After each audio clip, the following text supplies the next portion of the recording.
The enemy had come in and got the ark of the Lord, and they took it down and set it up before Dagon, and Dagon fell on his face and took to another city, and plagues broke out. As the hottest thing they ever had on their hands down there, and they couldn't get rid of it. Afatra Turin Pamnan William Marion Branham mikasika ny fanambarany ny tombo-kase fito boky laharana fahaenina lohateny ny tombo-kase fahaefatra tamin'ny alakamisy ariva fa 2 martsa 3/7 tao amin'ny Branham Tabernacle, Jeffersonville, Indiana, USA. When to see after all these years, and then the true word by the promise that it would be being brought forth and vindicated. What a time, what a time.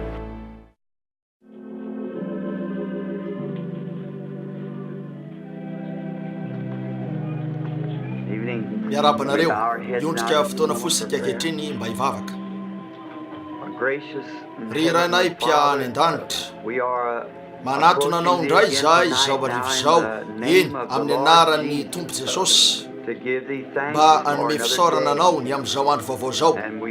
ary mangataka ny fitahinao zahay ankehitriny mba hoeto amin'izao fivoriana arivo zao aoka ny fany masina ho tonga ka anome anay ny dikany reto zavatra zay tena katsahanay fatratra reto Andriamanitra ho sarobidy tokoa ane ny ahafahanay manana fiombolana manodidina ny teny ka raha hialy eto zahay dia ho afaka anao hoe tsy nangorangoraka tato anatsika avany fotsika raha nyresaka tamintsika teny an-dalana izy isaoranay ianao tamin'izay na izy azy teo aminay sady matoko zahay fa hitoetra aminay izy raha indro fa manondianay zahay satria angatanay amin'ny anaran'i Jesosy zany. Amen.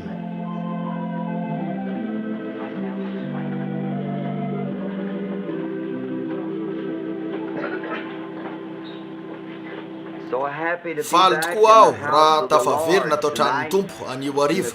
amin'izao fivoriany zao indray ary ravoravo sika faly tokoa aho fa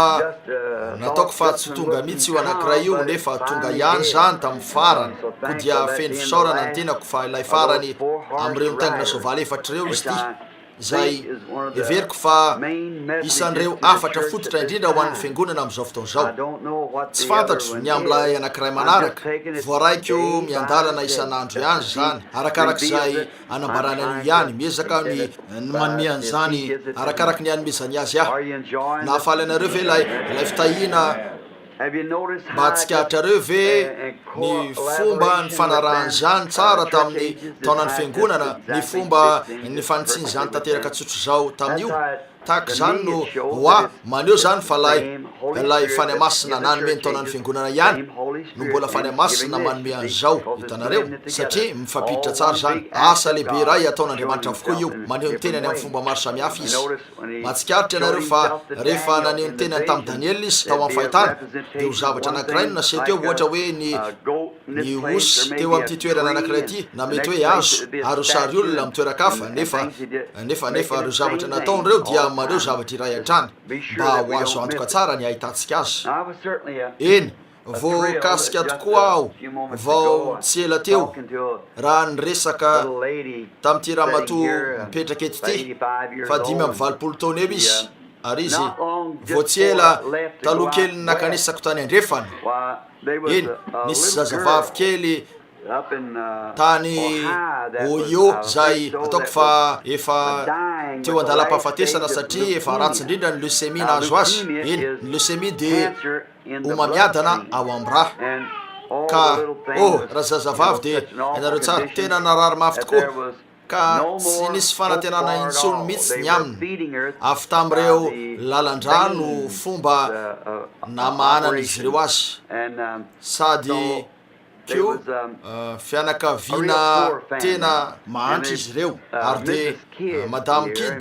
zay eto sy rahalahy Kidd no nyresaka tamin'izy ireo hoe tena mamaly vavaka tokoa ny tompo dia ny raha iny izy ireo ataoko fa nisy olona nykaramaina izy ireo mba hitondra ny zazavavy kely eto ary tena zazavavy kely tsara tare izy io eo amin'ny enina na 7 taona eo 7 taona ary tao am'ry efitrano rino nisy azy fa ny ary rehefa nanatona ny tompo zay dia nyteny taminy fany masina fa voatery izy ireo tamin'ny tondrany azy eny tamin'ny tondrany azy teto izy ireo de voatery namana azy any tsara tamin'izay fompo zay nefa raha niala teto izy de nitomany hamburger zany hoe hihinana amin'ny vava de nomeny izy ireo azy ny hamburger ary nihinana tony rehetra izy atreo andro vitsivitsy taorina keliny zany nentin'izy ireo tany amin'ny dokotera indray izy ary izy ireo tsy azo nylay dokotera tsotro zao zay nitranga hoy izy tahaka ny hoe tsy ty zazavavy ty lay teo hoy izy fa tsy misy leucémie hita mihitsy na de kely azy anaizy tsy misy naizy koa eny teo andala-pahafatesana izy efa nataon'izy ireo fahofaty zara raha nifanana avy tamin'ny lalandra efa nivadika homavy mihitsy ainareo tsara ny mahazo azy reny ko de efa any an-tsekoly izy io zao milalao am'ireo ankizy hafa faly tsy misy toy zany mampatsiaro a tranga toy zany koa io ndray andro vao tonga tao an-trano a de nisy raha tsy diso a na episcopo na presbyteriane reo olo reo nisy zazavavy kely avy tany Kansas nentin'izy ireo teo ary efa nilaza ny dokotera fa hofaty izy noho ny leucémie ary ataoko fa efatrano sisany nambaran'izy ireo fa ivelomany narary mafy izy io ko dia nataon'izy ireo fa olaniny amin'ny akanesany eto reo efatrano reo namaky ranomandry mandrivotra sy ny sisa nanivatsivany firenena mba hivavahana ho azy ary ny ray beny zay mbola mijoro tsara dia efa laiantitra fotsy volo ary efa roa andro no nitondran'izy ireo azy taty tao amin'ny toerana fitobina kely ray ataoko fa efa tsy misy tsony izy io ankehitriny nitetsy akaiky ny Silver Creek ko dia nakeo avy tamin'io alina io mba hivavaka ho azy vao maraina be tam'izay tamin'io alina io natongavaka tao an-tanàna de nandeha teo fa lay ray niantitra nivezivezy tao amin'ny efitrano lay ray beny fa lay reny no niezaka ny karakara lay zaza ary raha mbola nandoalika nivavaka dia nanambara tamiko ny tsy ambara telo teo amin'ny reniny sy ny raininy fa ny masina ny amin'ny zavatra nataon'izy ireo niantso azy ireo mangingina aho ary nanontany amin'io de nitomany izy ireo sady nanao hoe mariny zany de nijery totika aho ary hitako raha zazavavy kely fa nitsambikimbikina tamin'ny tady nandiny lalao ary zao lay ankizy kely afaka telo herinandro teo nalefan'izy ireo tamiko no saran'ilay zazavavy kely niverina tany an-tsekoly nitsambikimbikina tamin'ny tady sady tsy nisy leucémie na de kely azy eny reo fijerona vavolombelona reo dia tena misy ary marina hitanareo koa tena misy ny andriamanitsika hitanareo manompo azy fotsiny sika ary mino azy ary fantatro fa tena misy izy ankehitriny miezaka aho eto ny anao zay tratrako sady koa raha mbola empitadiavana lalana lay zavatra ato anaty ato eto anifitsika fa ankehitriny de ezaka sika ny hariva amin'ny fahasoavan'Andriamanitra ny andray an'izao tomboka sy efa efatra zao ary ijery an'izay olazainy ny fanahy masina amintsika ny am'izany ankehitriny aho dia amaky ny apokalipsy toko fahenina ary atomboka amin'ny andininy fahafito ny fahafito sy ny fahavalo misy andininy roa trano manao fanambarana ny fisiny voalohany fa ny andininy faharoa no zavatra hitany ary rehefa nivany ny tomboka sy faefatra dia reko ny feon'ny zava-mananena faefatra nanao hoe avika zao ary hitako fa indro nisy soavaly atsatra ary ny anaran'izay nitaingina azy zay nitaingina atao hoe fahafatesana ary ny fiainatsitana nanaraka azy ary nomena fahefana tamin'ny ampahefatry ny tany reo amono amin'ny sabatra sy ny mosary sy ny fahafatesana sy ny bibidia ety an-tany eny anapiatsika ny Andriamanitra ankehitriny mba azo an'io zava-miafiny zany eny jery totika kely sika somary hiverina toy ny nataotsika teo amin'ny taonany fiangonana ihany ny amin'ny reto mpitaingy soavaly reto sy reto tombokaseny vany reto ankehitriny mba atsiarovantsika azy ary de iresaka kely any sika mandrapatsapatsika fa fotoana mety hitenenana eny efa anatsikarro sika eto teo amin'ny famanany reo tombo-kase fa bokyny fanavotana voisy tombo-kase izy io ary ko miorona toy ny oronam-boky lay boky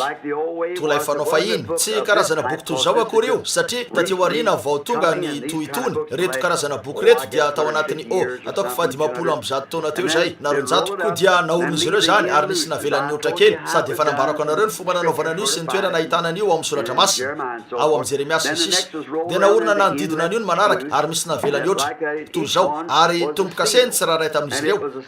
fa boky voisy tombo-kase fito io sady ko tsy nisy fony izy ireo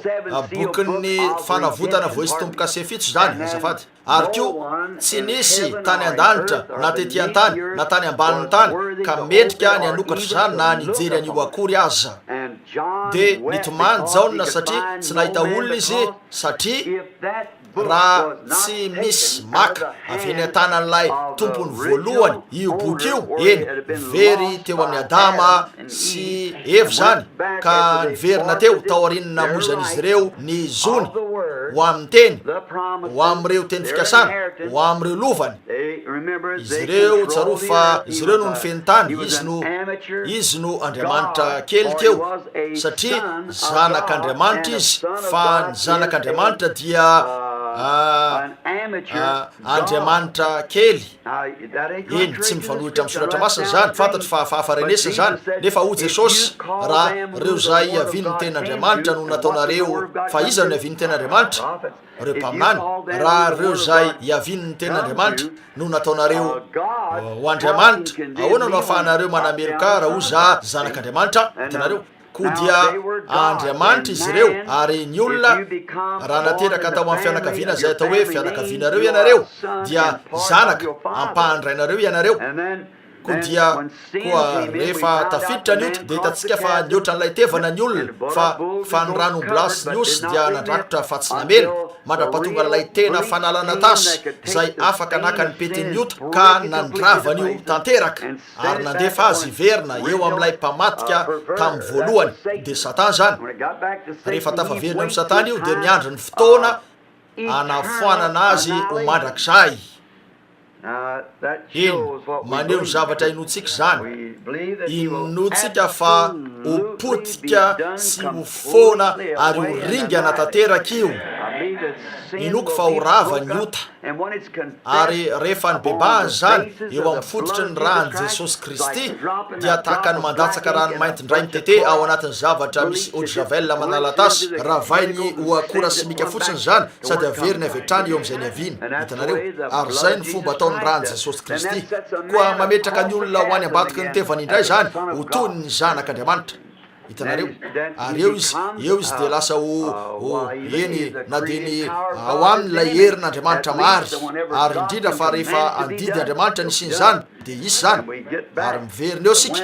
zany dia rehefa fa Mosesy teo ambanin'ny ranombola izy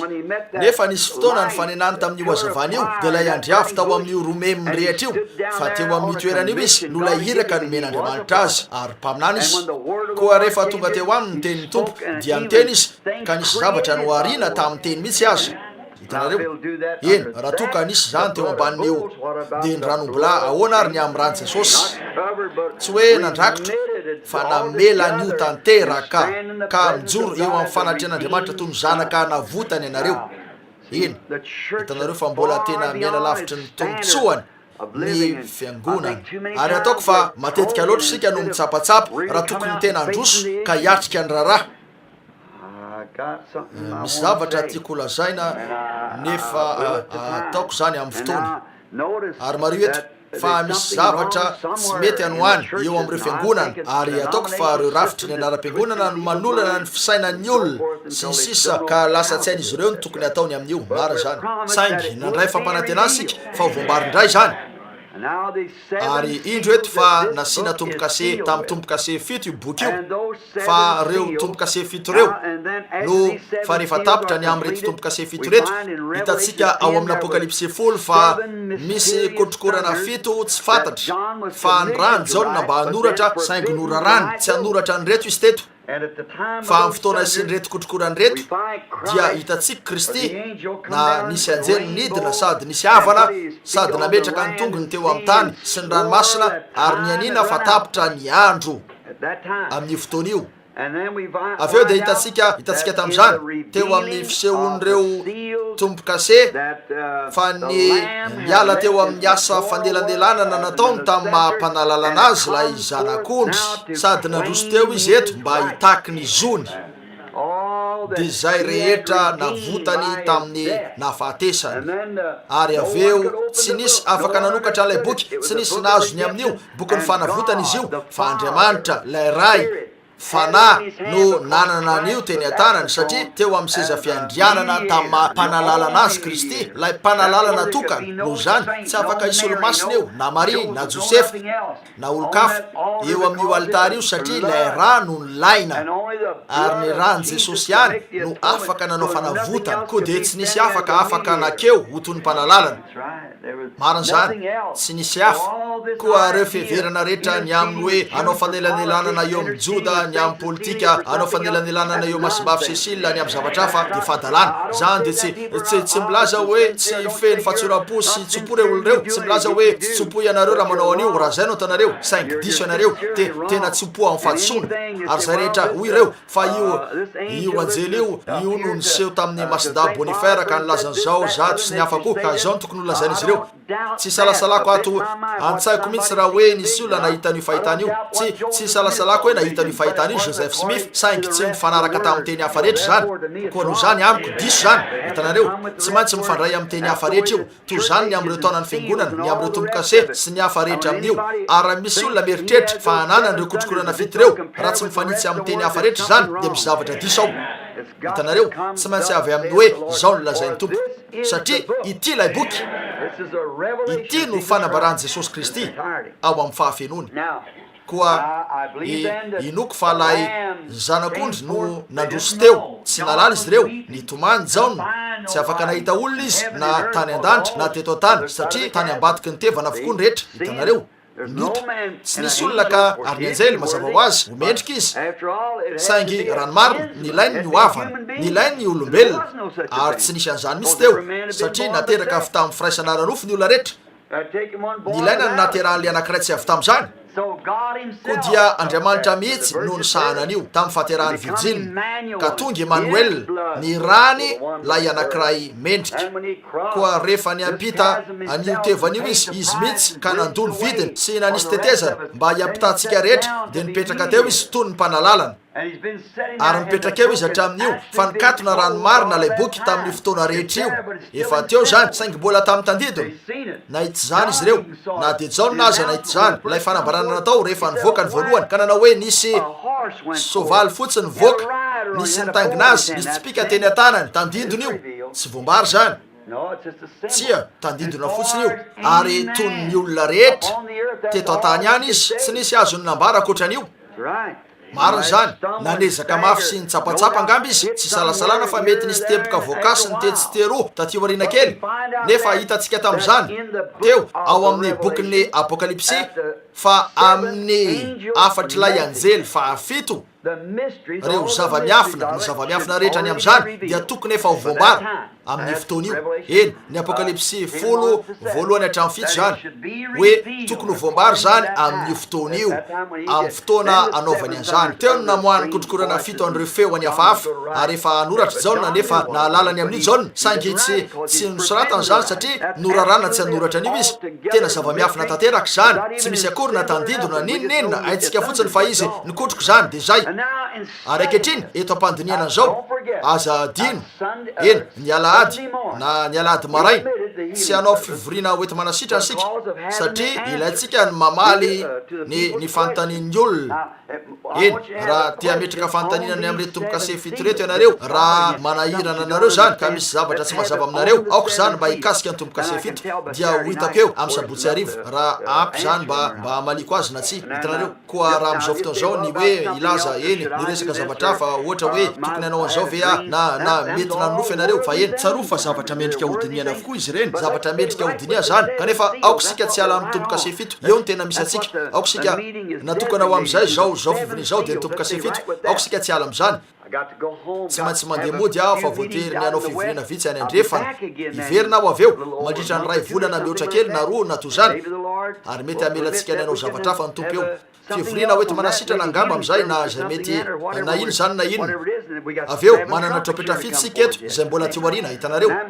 ary miditra eto ihany koa zany rehetra zany dia reo lovy fito eny zay tsy maintsy nahidina koa ifampiditra amin'io avokoa zany nefa mbola zava-miafina ny rehetra eny omaly ariva hitatsika fa nivoaka ny tompokase voalohany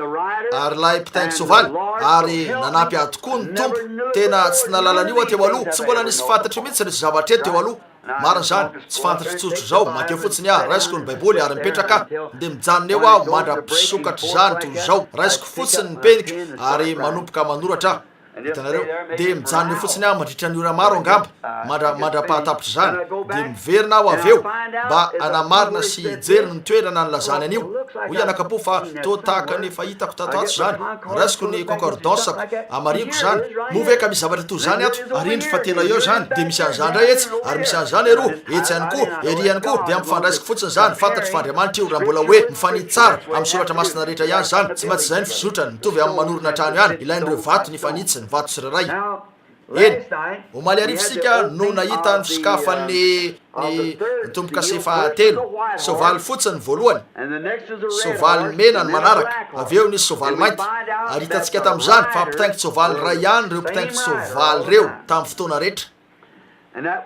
ary antikristy io hatramy voalohany tsy nanana satro-boninahitra izy nefa nahazo anankiray taty oarina avy eo dia hitatsika tam'izany fa nomena sabatra izy mba hanaisitra ny fihavanana amin'ny tany ary hitatsika tam'izany fa zay no nataony avy eo dia tonga izy niaraka tamin'ireo fampianara-piangonana ka nanome teo amin'izay fiangonana nanam-bola ka zao no lanjany ho an'ny denari ray ary zao no ho an'ny denari roa saingondrarana izy mba tsy hikasika ny dilo iny sy ny divay zay efa vitsy ny sisa teo avy eo dia nometsika najantsika teo zany omaly ariva teo amin'ny fanehoana ny dikan'ny diloelo sy ny divay sy ny fiatraikany ateraka zany ary sika mety somary mafy ny fandrenesanareo azy nefa zay no tena fahamarinana hitanareo eny mijanona sika teo amin'ny andeha sika fotoana fomonja amerina hijery an'izany eto koa teo no namaranantsika dia teo amin'ny herin'ny divay ny amin'ny nanehoany diloelo ny fanahy eny ataoko fefavorenareo antsoratra avokoa zany ho azonareo amin'ny oronapeo io ratsy zany ary teo amin'ireo soratra masina hita dia maneho atranony fany masina ny diloelo tahaka an'ireo virjina dala zay tsy nanana diloelo reo virjina endry no nanana diloelo dia ny fany masina zany dia niverina sika avy eo tamin'ireo mpaminasy ny sisa ary eto aho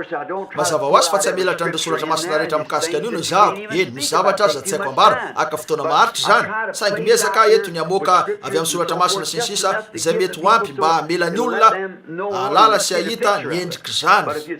fa raha ny hoe ametraka tsara ny anankiray amin'ireo tompokase reo eny la afaka hitory isakariva mandritra ny ray volana ny tena eo amin'ny tompokase io ihany nefa tsy hakasika an'izany akory hitanareo ny anankiray amin'izy ireo ary toy zany ny falebiazan'izy io nefa nitepoka manadanja amin'izany ihany jerena dia afaka hitany amin'izany rehetra zany ianareo koa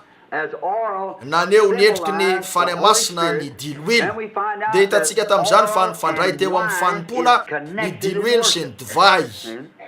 eny nifandray antrany teo amin'ny fanimpona ary ny divay hoy aho zay ny tonga teo amiko hoe ny divay dia maneho ny endriky ny herin'ny fanetsehana avy amin'ny fanambarana hitanareo ary zany dia rehefa misy zavatra voambara manome fanetsehana ho an'ny mpino zany satria avy tamin'ny fanambarana no nanomezana azy hitanareo zavatra nolazain'Andriamanitra zany zava-miafina io tsy afaka nazo an'izany izy ireo hitanareo ary ateoriana kely midin'Andriamanitra ka manambary zany sady manamarina an'izany tsaroa fa rehefa voambara ny fahamarinana dia voamarina ihany koa ny fahamarinana Andriamanitra zay foana na toinona mety mampahiran-tsaina ny olona iray na toinona fahaizana nanany ao an-tsainy raha tsy manohina ny zavatra lazainy Andriamanitra dia misy zavatra diso eo hitanareo maro zany satria teny io eny rehefa nakeo Mosesy teo ambanin'ny tsindrimandry avy tamin'Andriamanitra ka nanao hoe misy lalitra dia nisy ny lalitra hoy izy misy sahona de nisy ny sahona. Hitanareo ahoana raha laza izy hoe misy lalitra nefa tsy nisy zany avy eo. Hitanareo ko dia de tsy niteny tompo no nambarany teo. Hitanareo niteny fotsiny izy, niteny ihany no nambarany. Nieritreritra angamba izy hoe tokony hisy lalitra, saingy tsy hisy lalitra mihitsy eo satria tsy Andriamanitra milazan'io taminy. Fa rehefa milaza zavatra aminareo Andriamanitra ka manao hoe mandehana ataovy zao fa omban'io aho satria teniko zany ka aseho any ao amin'ny baiboly zany de tena hotoanan'Andriamanitra mihitsy io. Na de tsy voasoratra ao amin'ny baiboly azy zany de hotoanan'Andriamanitra trany ihany raha toa ka tenin'Andriamanitra. Hitanareo fa raha tsy ao anatin'izany io de mpaminany no nanambarana azy. Malala sika fa mpaminany no ampahafantarina ny zava-miafin'Andriamanitra rehetra ary izy ireo ihany. Hitanareo Amosa 3:7 eny mitondra fanetsehana ho an'ny mpino ny herin'ny fanambarana satria ny herin'ny divay ara-nofo dia miteraka fanetsehana. Hitanareo zany de mitondra fanetsehana eo amin'ny olona iray izay efa torovana tanteraka. Hitanareo fa ko misy ny herin'ny fanambarana ny amin'ny teny izay manome fanetsehana noho ny fifaliana ho an'ny mpino. Fanetsehana noho ny fahafapo, lay fanetsehana noho ny fahitana fa voamarina zany, fa voaporofo zany. Natsono zany ao amin'ny soratra masina arak'izay tiavantsika antsoina azy hoe divay vaovao. Izay foana ny antsontsika an'io, ohatra hoe leo divay vaovao izy ireo. Hitanareo eny ary na divay ara-panahy ataoko fa zay ny tokony ho dikany tsara indrindra de ny hoe divay ara-panahy toy ny anambaran'ny divay ara-nofo ny maizy azy eo amin'ny herin'ny fanetsehana de toy zany koa no ataon'ilay divay vaovao raha indro fa manambaran'ny tenin'Andriamanitra zany zay fanahy. Ankehitriny misy ny zany de hitanareo ny teny mihitsy no fanahy. Inonareo ve zany?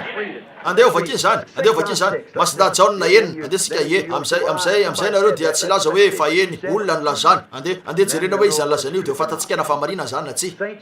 Masida Jaona ny toko fahenina koa ny toko fahenina inoko fa ny enimpolo ny andininy fa 3:20 eny ary ataoko fa izy io. Ny fanahy no mahavelona, ny nofo tsy mahasoana inona na inona. Ny teny zay no lazaiko taminareo dia fanahy sy fiainana. Ny teny mihitsy no fanahy, zany de fanahy amin'ny endrika teny. Ko dia hitanareo rehefa nyvelominy zany na tonga velonainy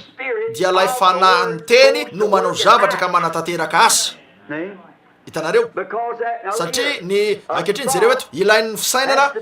ny ho fisainana alohany ho lasa teny, ary rehefa voaseho ny fisainana dia teny zany. Ankehitriny ity dia fisainan'Andriamanitra izay napetrany atao amin'ny teny. Koa rehefa mandray an'izany avy amin'ny ary sika dia tonga teny zany. Nambaran'Andriamanitra any Mosesy ny tokony ataony, nanonona an'io Mosesy de nitrangy zany. Hitanareo zany no izy rehefa tena avy amin'Andriamanitra. Hitatsika amin'izany fa miteraka fanetsehana io ka manome fifaliana satria tenin'Andriamanitra zany. Ary ny divay vaovao no manome fanetsehana. Ny rehefa manambara ny teny izany ka mitondra hafaliana tsy arefesina zany matetika. Efa nresaka an'izany sika hoe mitondra karazana hafaliana mahatondraka ny tena mihitsy io. Fantatro fa misy maro ny fanatisma ary fenifentanana ny olona. Fantatro fa manao an'izany izy ireo rehefa maneno mafy ny mozika sy ny sisa. Fantatro fa misy zany ary inoky ihany koa ny amin'io. Saingy efa nisy andro koa nahitako hoe raha mbola naneno mozika de nitsambitsambiko raha sinika any rehetra, nefa rehefa anjana mozika de njanony zany. Tanareo inoko fa fa amiko aloha de mbola tsy mampanino zany raha toka mbola mivelona mendrika ilay olona, nefa saingy eo rehefa manomboka torina ny teny zay no zavatra tena mitondra aina de ny teny. Ary zay no mitondra ny fifalian'ny fanetsehana ny amin'ny divay vaovao. Hitanareo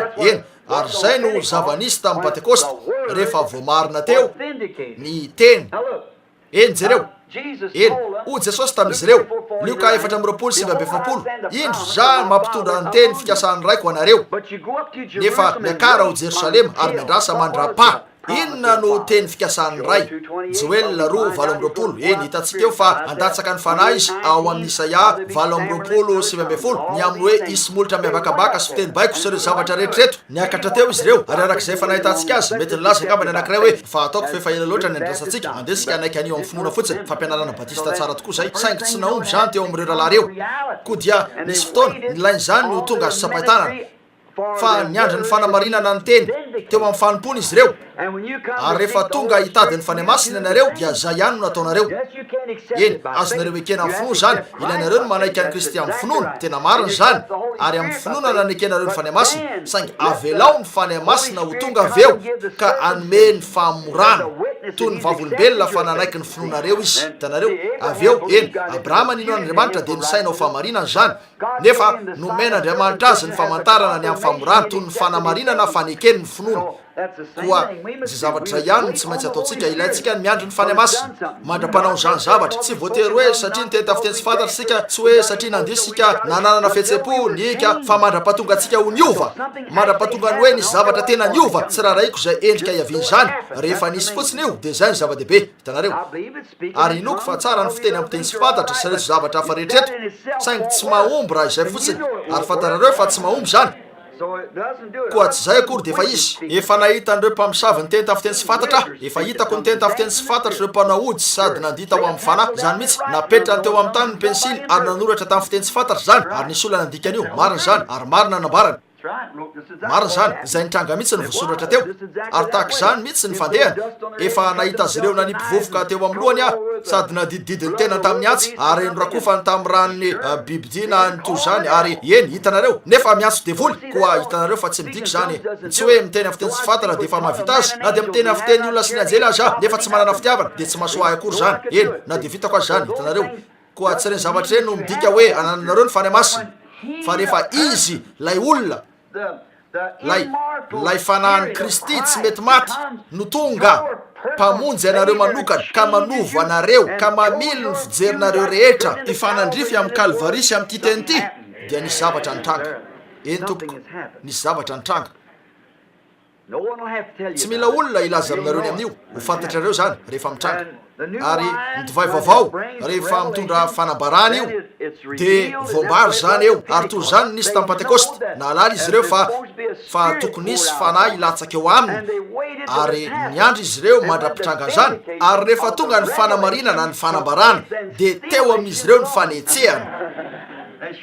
zany tokoa ny teo amin'izy ireo niboboka ihany koa izy ireo nivoaka teny amin'ny arabe avy hatrany kanefa natao ohatra izy ireo teo aloha sady nirindry baravarana fa teny amin'ny arabe izy ireo nefa natao ohatra n'io andian'olona io izy ireo teo aloha nitory filazantsara tamin'izy ireo marina zany hitanareo nisy zavatra nitranga satria lay tena teny fampanantenana no voamarina teo eny andesika hijanona kely eo raha nitondra vokany tsara toy zany io tamin'ireo lehilahy reo ka ny saikina nisy tompo-kase ny vavolombelona tamin'ny raha ny avy ny tsirairay tamin'izy ireo ninonina nitranga raha mbola velonaina ihany izy ireo dia tsy niala tamin'izany mihitsy tsy niala teo amin'izy ireo zany satria io no tena teny fampanantenana teo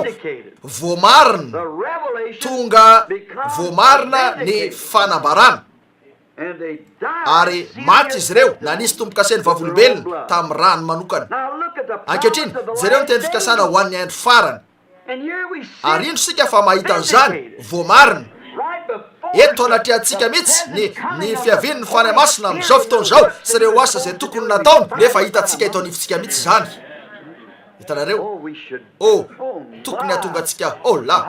ahoana no ahafahantsika mandreka misy zavatra mitranga ambarako anareo sakaiza rehefa lay tena piny marina tsopo voatendry raha teo rehefa mamely an'izany vo zany io azavany io dia misy zavatra mipotra ho fiainana vaovao avy ao lay vehivavy kely teo ampatsakana nefa nilaza reto mpisorona manam-pahaizany reto hoe fa devoly io mpanao atsarany izy io milaza ny atsarany amin'reto olo reto fotsiny izy fa de miazo io nefa rehefa teo io vehivavy kely io niaraka tamin'izany voatendry raha teo zany eny ataonareo hoe tsy mety zany nefa ho Jesosy tsy misy olona mahay manatona raha tsy tao amin'ny ray izy ary zay rehetra nomeny ray no anatony ary izy fa ho vitan'ny antikristy amin'ny andro farany io fanahny antikristy zay dinitsika io dia ao amin'ny rafitry ny anara-piangonana sady efa voapirofo fa antikristy ny rafitry ny anara-piangonana koa raha zay ary nizaniza olona ka ivoaka etozy zao fotsiny de misy zavatra tsy mety tsara aminy ka mbona inony ihany fa tsy antikristy ny rafitra anara-piangonana nefa efa voapirofo tsara mihitsy zany teo amin'ny tantara teo amin'ny zavatra hafa rehetra nanerana ny baibolin'andriamanitra sy ny hafa rehetra hoe antikristy io ary roma ny lohan'io fa manaraka azy am'izao fotsiny reo fiangonana zanany vavy ary samy atsipy any amin'ny elo izy roa mariny zany ko dia hitatsika ny amin'io zavatra io ny antikristy lay fanahiny fa am'izao andro hainantsika zao dia eny tokony hitondra fifaliana tsy ay ambara sy feny voninahitra zany io vehivavy kely mahery fo io raha vao vantany namely azy zany nipoitra lay vo eny tsarofo fa milaza ny baiboly hoe amin'ny andro farany amitaka an'izao tontolo zao rehetra io fanahy antikristy io tsisy afa-tsy vitsy anisa ihany de reo zay manana ny anarany ao amin'ny bokyny fiainany zanak'ondry talohany nandrenana zao tontolo zao ka rehefa mamely an'io fo io zany tena fanamarinana ny fahamarina ny tena andriamanitra voambary zany dia hiazakazaka ho eo amin'ny rano izy ka irosatra eo amin'ny fany masina faingany arak'izay vitany ary tsy vitanareo ny anaka anazy tsy anao manio satria efa nivoaka lay aina vaovao nisy olona nresaka tamiko voatsy ela nitady zay dikevitra tamiko izy ananao hoe tsy menatra venao raha milaza fa naharyny lanitra sy ny tany andriamanitra tao anatin'ny 3 andro na 9 oya fa zay ny voalazany baiboly ozy fa nananay ny pirofo sady azo pirofony fefa antapitrisany taona maro ny tany oya tsy misy ifandrasany amin'io mihitsy zany ao amin'ny genesis voalohany voalazany zany hoe tamin'ny voalohany andriamanitra nahary ny lanitra sy ny tany teboka de zay fotsiny hitanao fa ny tany de tsy nisy endrika sady foana de oya inoko fefa nitoetra teo ny votsy raray avy zay sisa tavela tamin'ny civilisation na hafa nanto zany ka raha vao nisitaka ny rano ka namely an'io ny azavany de nivoaka teo ny azo sy ny sisa ary zavatra toy zany ihany eo amin'ny olombelona tandintony io rehefa misinda ny zavona rehetra ka voambara amin'io tena vo zay mitoetra eo io ny fahamarinana sady mbola aony tsy mikaina ka mamely an'izany ny azavany filazantsara amin'ny alalan'ny tena fanamarina ny teny de ho velona zany misy aina ao anatiny io ino izy fa raha tsy zay dia tsy afaka ho velona zany tsy misy aina ao anatiny azo antoko indrindra fa ho tonga reo anarana natao tao amin'ny bokyny fiainany zanak'ondry talohany nandrenana zao tontolo zao reo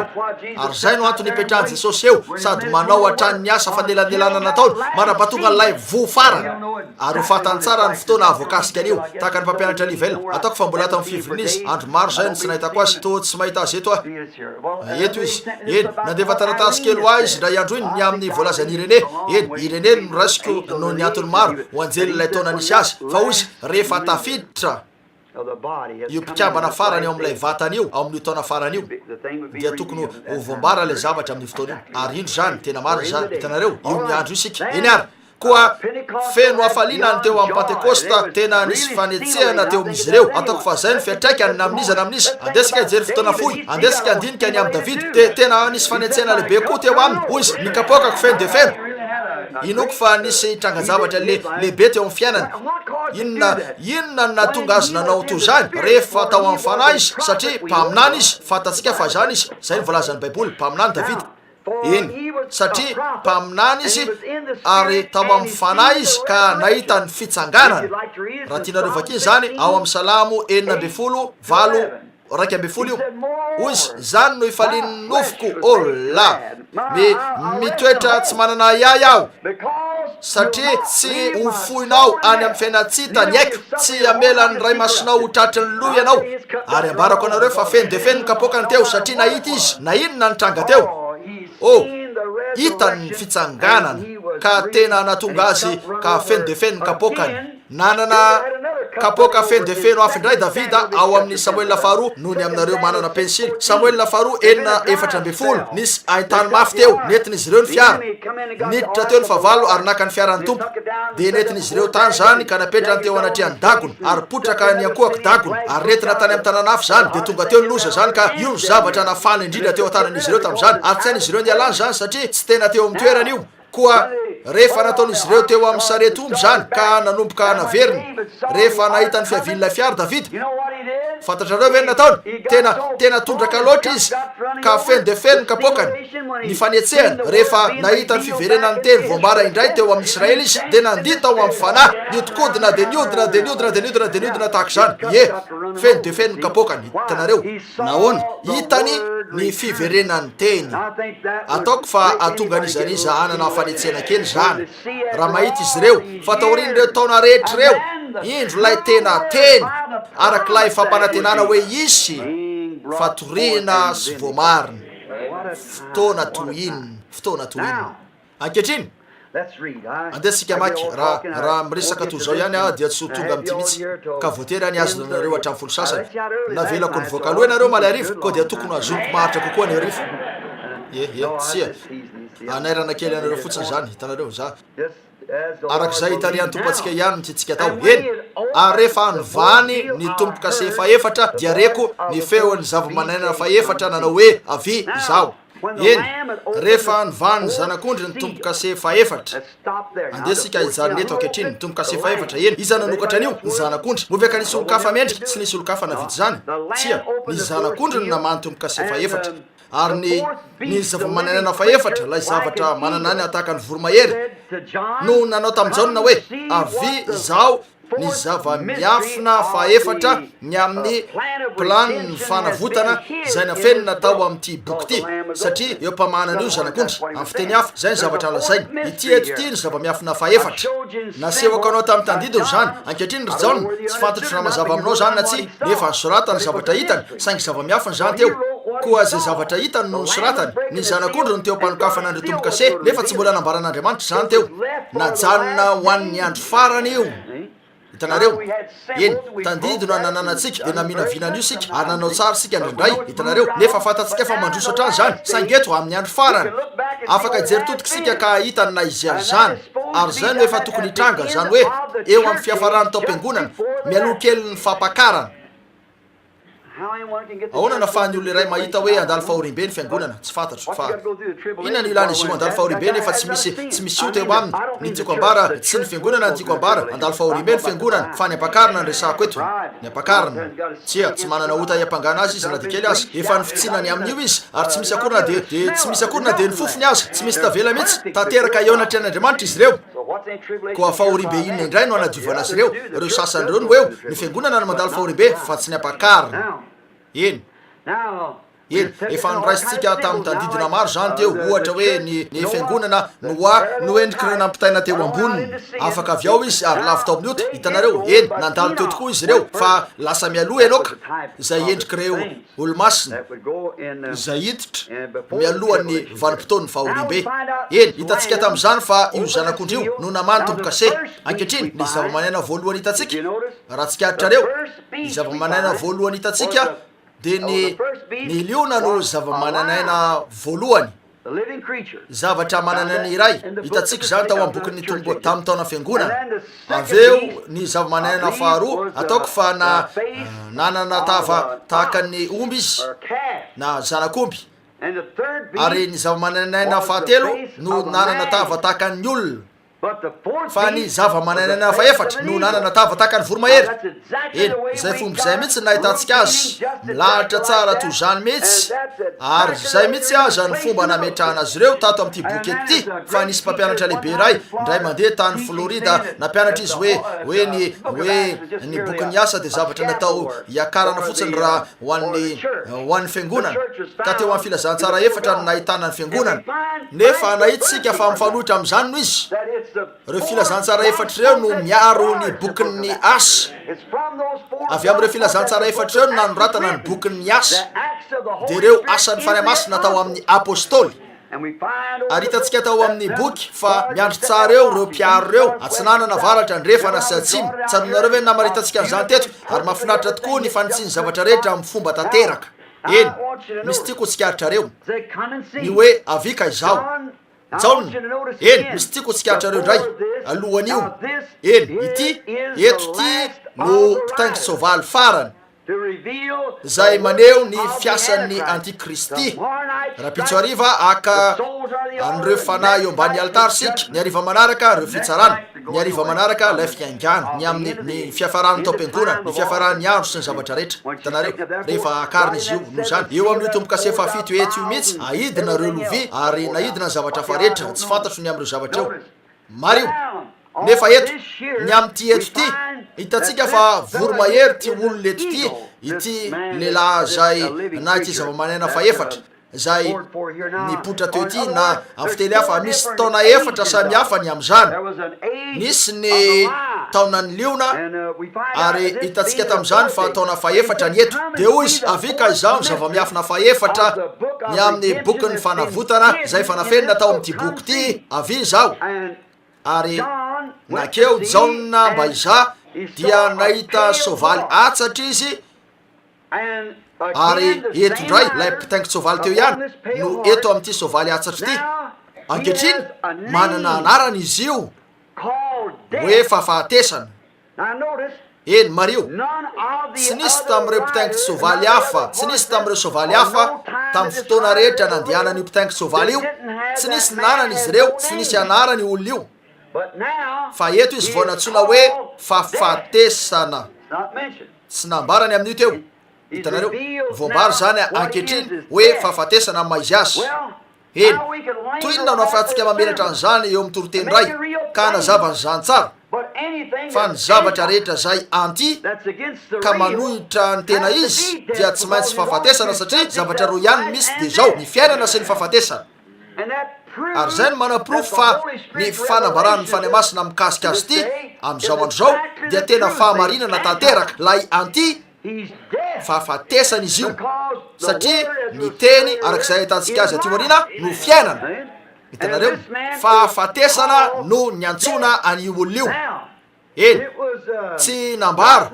ny maizy an'io mpitaingitra sovaly io tamin'ireo fotoana sasan'ireo fa manomboka eto voambary zany ankehitriny hoe fahafatesana no ny antsona azy. Fa teo ambanin'ny fanambarana nomen'ny liona ankehitriny jereo. Eny tiako vakina tsara io mba ananako antoka voasonatra eto ny toerana misy azy. Teo ambanin'ny tsy hoe teo ambanin'ny fanambarana tamin'ny taonan'ny liona na tamin'ny taona voalohany tamin'ny fiandohan'ny taona tsy mbola voasehony amin'izy ty. Ny taonan'ny omby no taona manaraka de ny taonan'ny fahamazinana ilay taona teo anelanelany tsy mbola voasehony na izy an'izany na dia teo am'ilay zava-manenana tahaka ny olona azy ny amin'ny fahendrena zay naneo an'ireo mpanavao Lutera, Wesley sy ny sisa tsy voasehony amin'izany. Fa eto amin'ny taonan'ny voromahery de ilay taona farany ilay taona ara-paminaniana eo amin'izay voan'ny fanambarana ara-paminaniana. Hitanareo fa amin'izy ireo hatrany no iavin'ny zava-miafina ka eo amin'izay no tiatsika hijanona kely eo vetivetsika zao marivo zao mba azava tsara aminareo zany. Eny ny akamaroan'ny fotoana tsapanareo tsara fa reto tsy ny andiany manatrika eto ihany no tenenako mandeha any amin'ny toerana maro reto oronapeo reto. Eny koa tsy maintsy ataoko mazava satria misy olona azo oronapeo anankiray ary eo raha tsy anan'izy ireo ny ambiny dia tena isa viritaka be izy. Hitanareo efa nampanantenan'izao Andriamanitra. Eny ho an'izao andro zao hoe ifarana avokoa reny zavatra isan-karazany zay nampikorotana antsika reny. Fa isika efa teo amintsika reny hoe akanjony Eli, efa teo amintsika reny hoe kapotiny Eli. Oh, nisy an'ireny olona zay nalevy ny teny John Alexander Doye norakofany tamin'ny ny kapoty nanao ny tenany hoe nisy izy ary maro ny karazan-javatra toy zany efa hitatsika. Inona moa zany raha ny tena marina mba hanakanana fotsiny an'ilay fahamarinana efa aseho. Hitanareo nisy an'ireo kristy santoka teo amin'izy ireo talohan'ny niaviany Jesosy. Hitanareo zay foana natao amin'izy ireo Satany zany izy no mamoaka fakatahaka mba ampisaviritaka ny sain'ny olona sy ny finoana alohan'ny hitrangan'ilay tena zavatra. Zay fotsiny tsy zavatra zay ihany va no lazainy Gamalela tamin'ny Jiosy tamin'izany andro zany. Hoy izy motsy nitsangana va ty lehilahy zay nanao ny tenany hoy izy ary efa jato nyretin'izy ireo tananevitra maty izy ireo sy ny sisa. Hoy izy ny sampany rehetra zay tsy namboleny raiko any an-danitra ho Jesosy de hongotana. Ho Gamalela avelao ihany izy ireo raha toy izy ireo raha tsy avy amin'Andriamanitra io mova tsy ho foana zany. Fa raha avy amin'Andriamanitra io dia miseho mpiady amin'Andriamanitra ianareo. nampiasa fahendreny lehilahy mpampianatra izy io ankehitriny mario eny mba amaranana anreto zava-miafina rehetrareto efa nampanantena Andriamanitra fa isy Elisa tena izy hitsangana lehilahy iray vaositra amin'io fanahy io de hovoambary zany nampanantena an'izany izy ao malaky ahy 4 ary misy fanamarina sy taratasy voaraiko milaza fa tsy mariny zany kanefa te hiresaka amin'ny olona io ah hitanareo eny tsy azonareo laviny zany nizaniza teolojianina marina ka mahay de mahafantatra fa fahamarinana zany hoe miandry an'io izy ireo kanefa de toy zay nisy teo amin'ny Jaona mihitsy no hitranga de lay mpialoha lalana ny fiavian'i Kristy voalohany eny tsy nalala azy izy ireo satria nisy faminaniana mikasika azy zay to karazan-javatra lehibe maro eny izy lay hoe ampietry ny toerana avo rehetra ary anandritra ny toerana iva rehetra anamarina ny toerana amin'ny kitaotaona rehetra ary izy reo mpaminany Isaia 27 taona taloha naterahany Malakia 7 taona taloha niaviany teo amin'ny sehatra naminany aminy izy rehetrareo nefa tohatra hidina avy tany an-danitra nandrasan'izy ireo ka hivoaka eo miaraka amin'ny tehena eny an-tana ny mpaminany io avy amin'Andriamanitra nefa inona no nitranga lehilahy iray zay tsy nanana karatra fikambanana naseho akory tsy nisy mari-pahaizana azo ny naseho mijanona tany anefitra izy tsy nandia fianarana ambaratonga voalohany akory azy izy milaza amintsika ny tantara fa nakany anefitra izy raha mbola 7 taona rehefa maty ny ray aman-dreniny ary mitezaina lehibe loatra ny asa nankinina taminy raha ny hoe andany fotoanany amin'ny seminaira izy no anambarany fiavian'ny Mesia tsy afaka ampiasa olona feno sy tototry ny teolojia Andriamanitra tsy hainy atao zany satria itotika amin'io hatrany izy zay ny fomba nampianarana azy itotika amin'io izy koa raha sendra misy zavatra hitany dia miezaka izy nitotika amin'izay nolazain'ireo mpampianatra tsaratsara ho anareo ny analavitra an'ireo zavatra ireo ka iny fotsiny an'Andriamanitra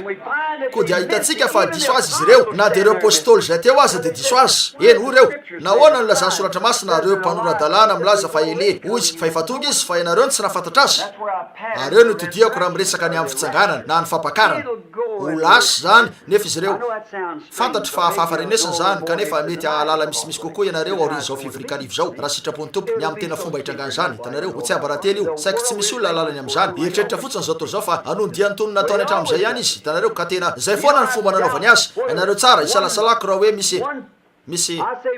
oya tsy ampy ampahasy folo ny ray isan-jaton'ny olona teto an-tany no nalala fa teo Jesosy fo nisy tonga teto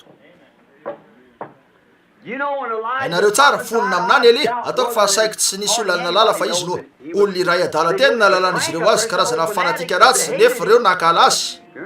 zany tokoa zay lay nantsony izy ireo hoe hafahafa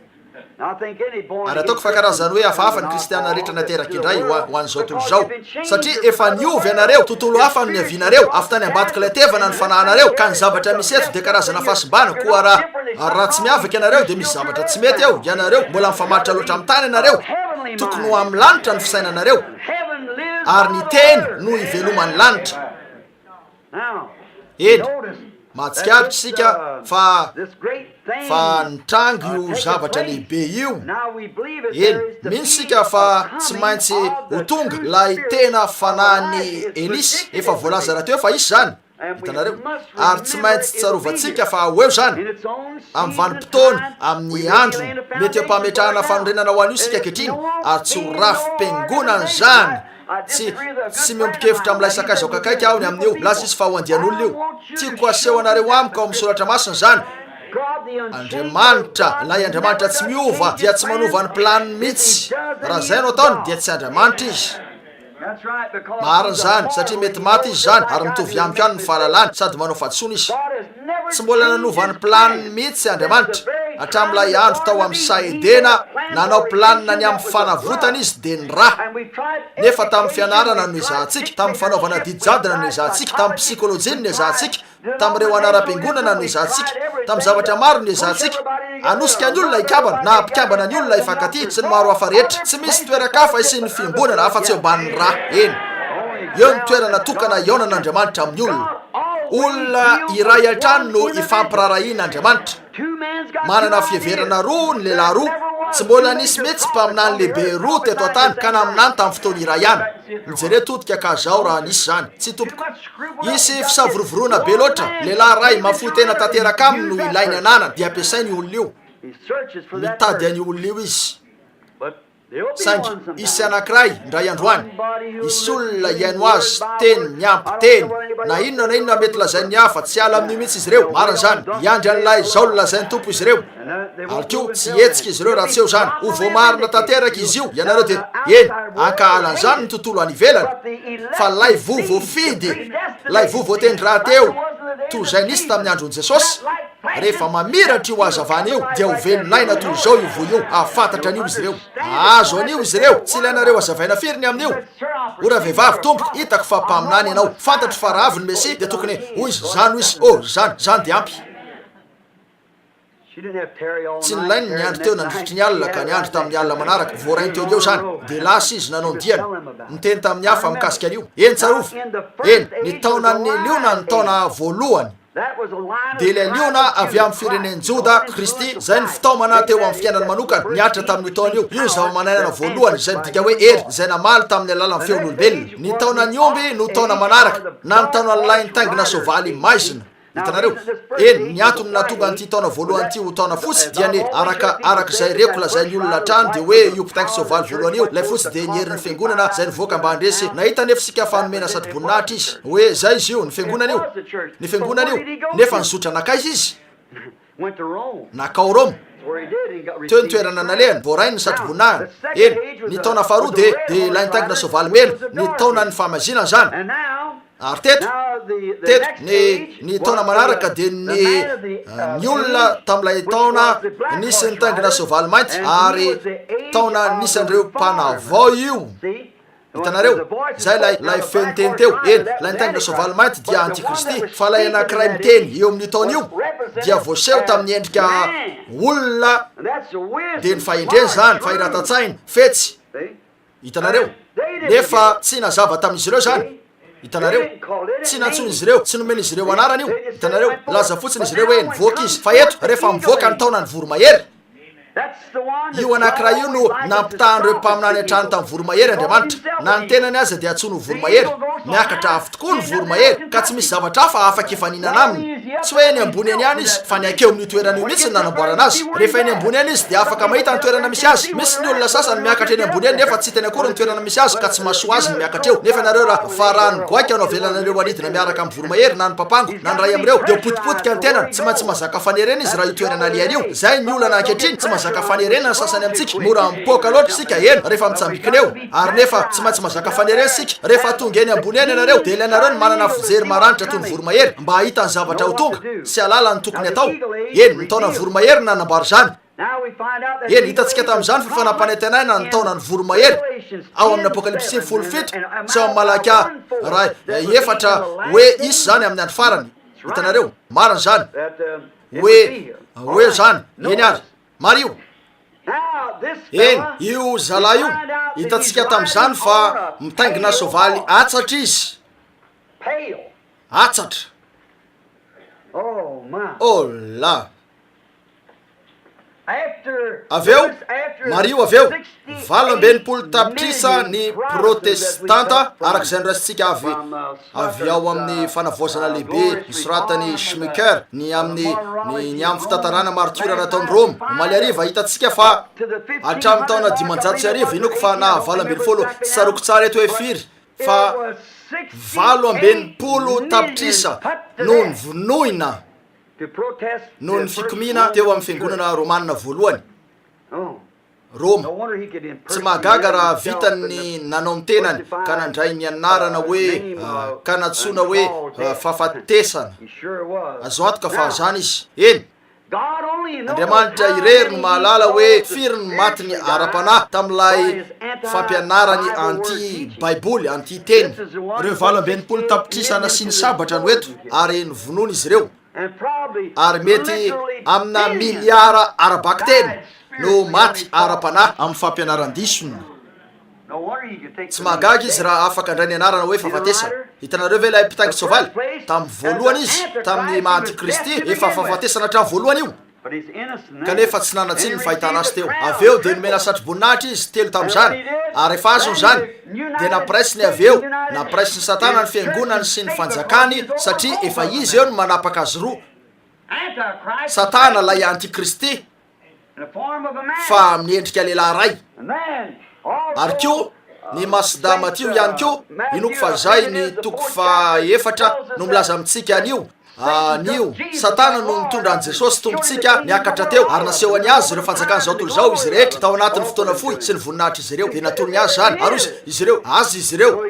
koa hitanareo eo fa raha vitany mampiray ny fanjakany sy ny fiangonany ikambana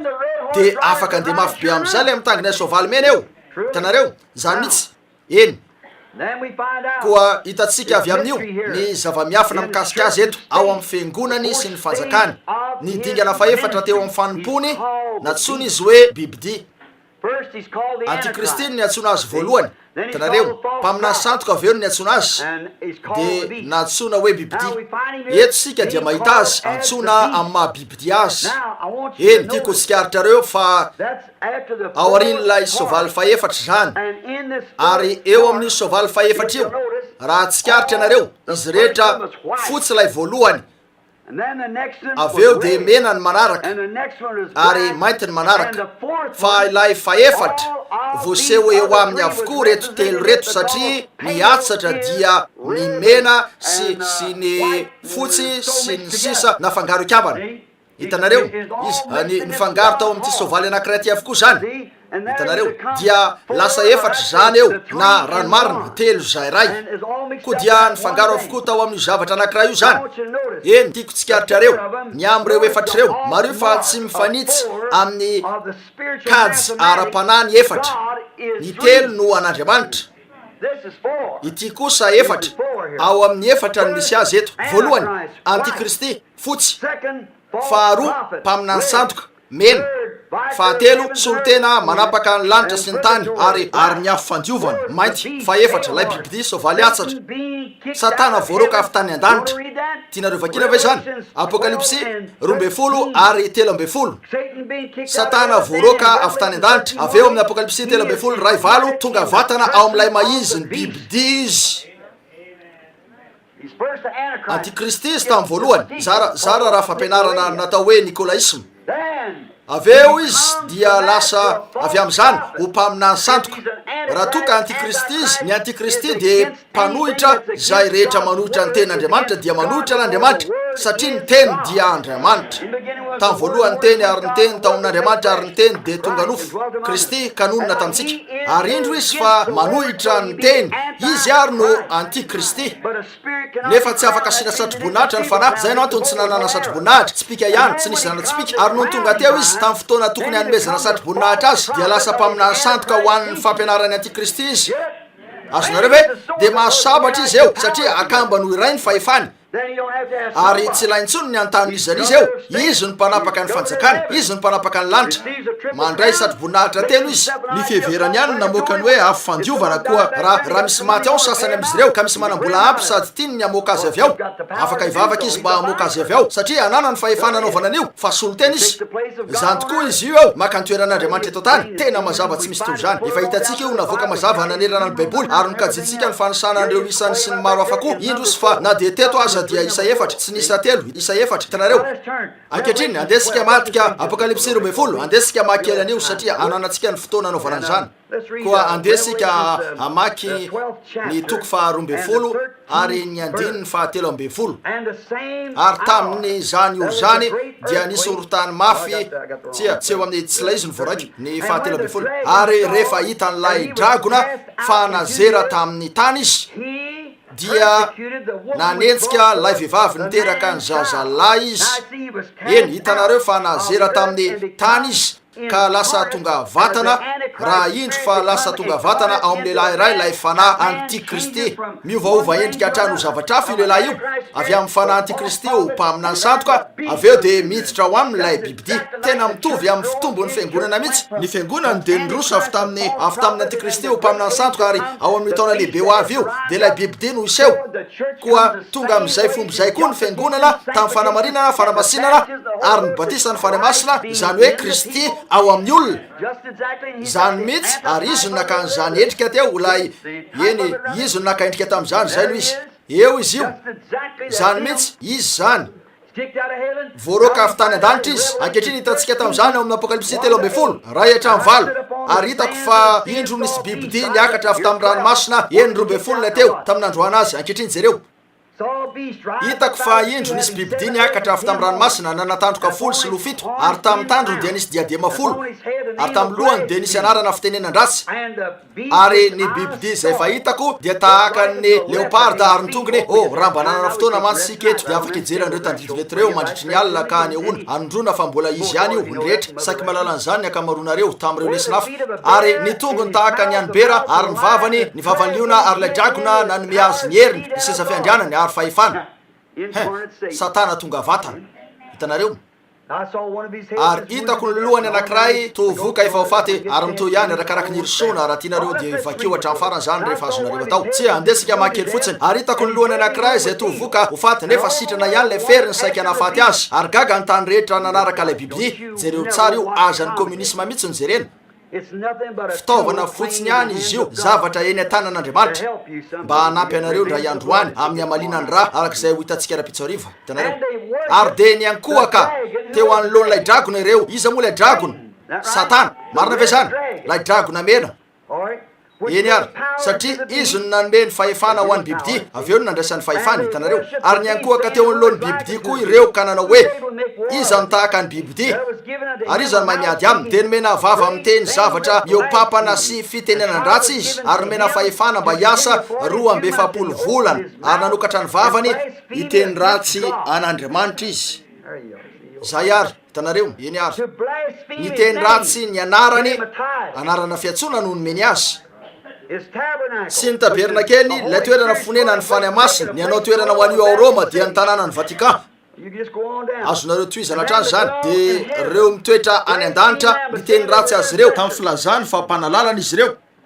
ary navela iady tamin'ny olona masina izy ary natao zany ka aresy azy natao zany nodorany teo amin'ny azy izy ireo nomeno an'ny leony no vonony arak'izay ny tiavany azy ary nomena fahefana tamin'ny fokom-pirenena samihafa fiteny ary firenena rehetra izy tsy mbola nisy an'izany mihitsy tao Roma mandra-pa tonga n'ilay Roma mpanompo sampy ho Roma nisy papa ka niparitaka naneran-tany ny fahefan'ny katolika zay no natonga azy ho fiangonana katolika maneran-tany ary ankohaka eo anoloany ny olona rehetra monina ambony tany dia zay tsy manana ny anarany voasoratra eo amin'ny boky aza mikasika ny diloeliko sy ny divaiko hitanareo ary ankohaka eo anoloany ny olona rehetra monina ambony tany dia zay tsy manana ny anarany voasoratra eo amin'ny boky ny fiainany zanak'ondry izay voavono hatramin'ny nanorenana zao tontolo zao raha misy manatsofina aokizienne raha misy mamabo dia mba ho baboina kosa izy ary raha misy mamono amin'ny sabatra dia tsy maintsy vonoina amin'ny sabatra kosa izy indro ny faharetana sy ny finoany olona masina eny na hita sy tonga niaraka tamin'ilay sabany lehibe sika maly ariva mba hamono hitantsika tamin'izany fa nyvonoina tamin'ny sabatra ihany koa izy ny sabatry ny teny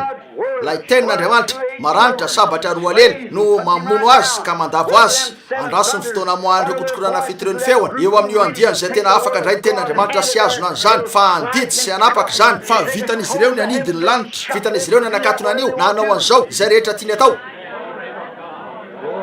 voninahitra vonoina amin'ny alalan'ny teny izay mivoaka avy amin'ny vavany izy io izay maranitra noho ny sabatra roa lely afaka hiantso lalitra manjato ny taonina maro izy ireo raha tiany zany amen ninona lazain'izy ireo dia hitranga satria tenin'Andriamanitra mivoaka avy eo ambavan'Andriamanitra io amen izay foana ny an'Andriamanitra dia niteniny saingy mampiasa olona foana izy mba ahafahany zany asa azon'Andriamanitra ataony niantso an'ireo lalitra eo tao Egypta nefa ozy ry Mosesy asanao zany ambarako aminao fotsiny ny atao fa ianao nanao an'io nataony tokoa zany hitanareo afaka nampiasany ny masoandro izy mba hisin'ireo azony nampiasaina ny volana mba hisin'ireo na ny rivotra mba hisin'ireo nefa ozy ry Mosesy zay lahy lehilahy no ny fidiny eny ary eny hitantsika tamin'izany ary fa io satana io taoriny nandroana azy tao an-danitra no nanao ny tena no tonga vatana tao amin'ilay bibidy ary bibidy izy eto antikristy mpaminany sandoka ary bibidy eto ary nantsony izy hoe fahafatesana sady fiainatsitany nanaraka azy satana amin'ny fahafianoana eo amin'ny seza fiandrianana la eto an-tany izy no maneho an'ny satana eto an-tany fa izy ankehitriny no lohan'ireo fanjakana eto amin'izao tontolo zao dia ireo fanjakana zay natolony an' Jesosy tompo tao amin'ny Matio 4 mihitsy tonga mpanjaka amin'ny heriny rehetra satana eto eny mitranga anao rina azy zany mpaminany sandoka izy io ankehitriny ho tonga bibidia izy aoriana kely rehefa ravaniny fanekeny am'ireo jiosy ainareo natatsika eny ary mario eto homena fotony any biby izy amin'ny fotoana io ary satana mihitsy no tonga vatana satria rehefa miakatra ny fiangonana de nazery satana tanareo tapitra zany eo tapitra ny fiampangany rehetra tanareo eny raha mbola jereo fa raha mbola eo amin'ny seza fiandrianana hatrany ny mpanalalana dia afaka akeo satana ka hiapanga satria izy no mpisolo vava amin'ilay lafinilany izy no mpifanditra amin'i Kristy ary Kristy no eo amin'ny toerana io izy eo lay mpifanditra manao hoe fa andrasokely lavo Adama nanao an'izao Adama resiko izy vitako ny nampino laingany vadiny ary nylaza ianao fa omelohany izy no zany vitako zany kanefa eo lay mpanalalana amen la iavana mahavitra amen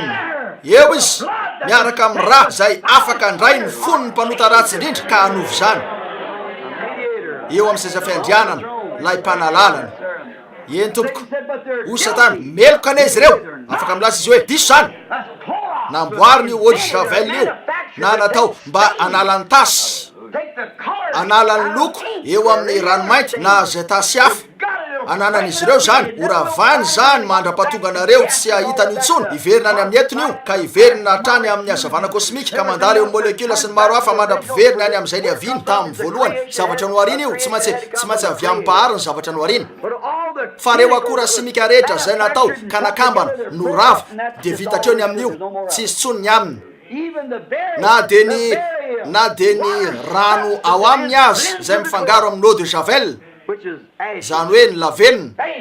amen voninahitra an'Andriamanitra madio tanteraka zany zay no ataony rano Jesosy Kristy amin'izay tena zanak'Andriamanitra rehefa ibebahany io ody io de mijoro eo izy vao marina io masony famindrapo be voninahitra eny lehibe loatra zany ka natonga an'Andriamanitra nanao hoe tena tsy tsaroka akory azy zany tena zanako mihitsy io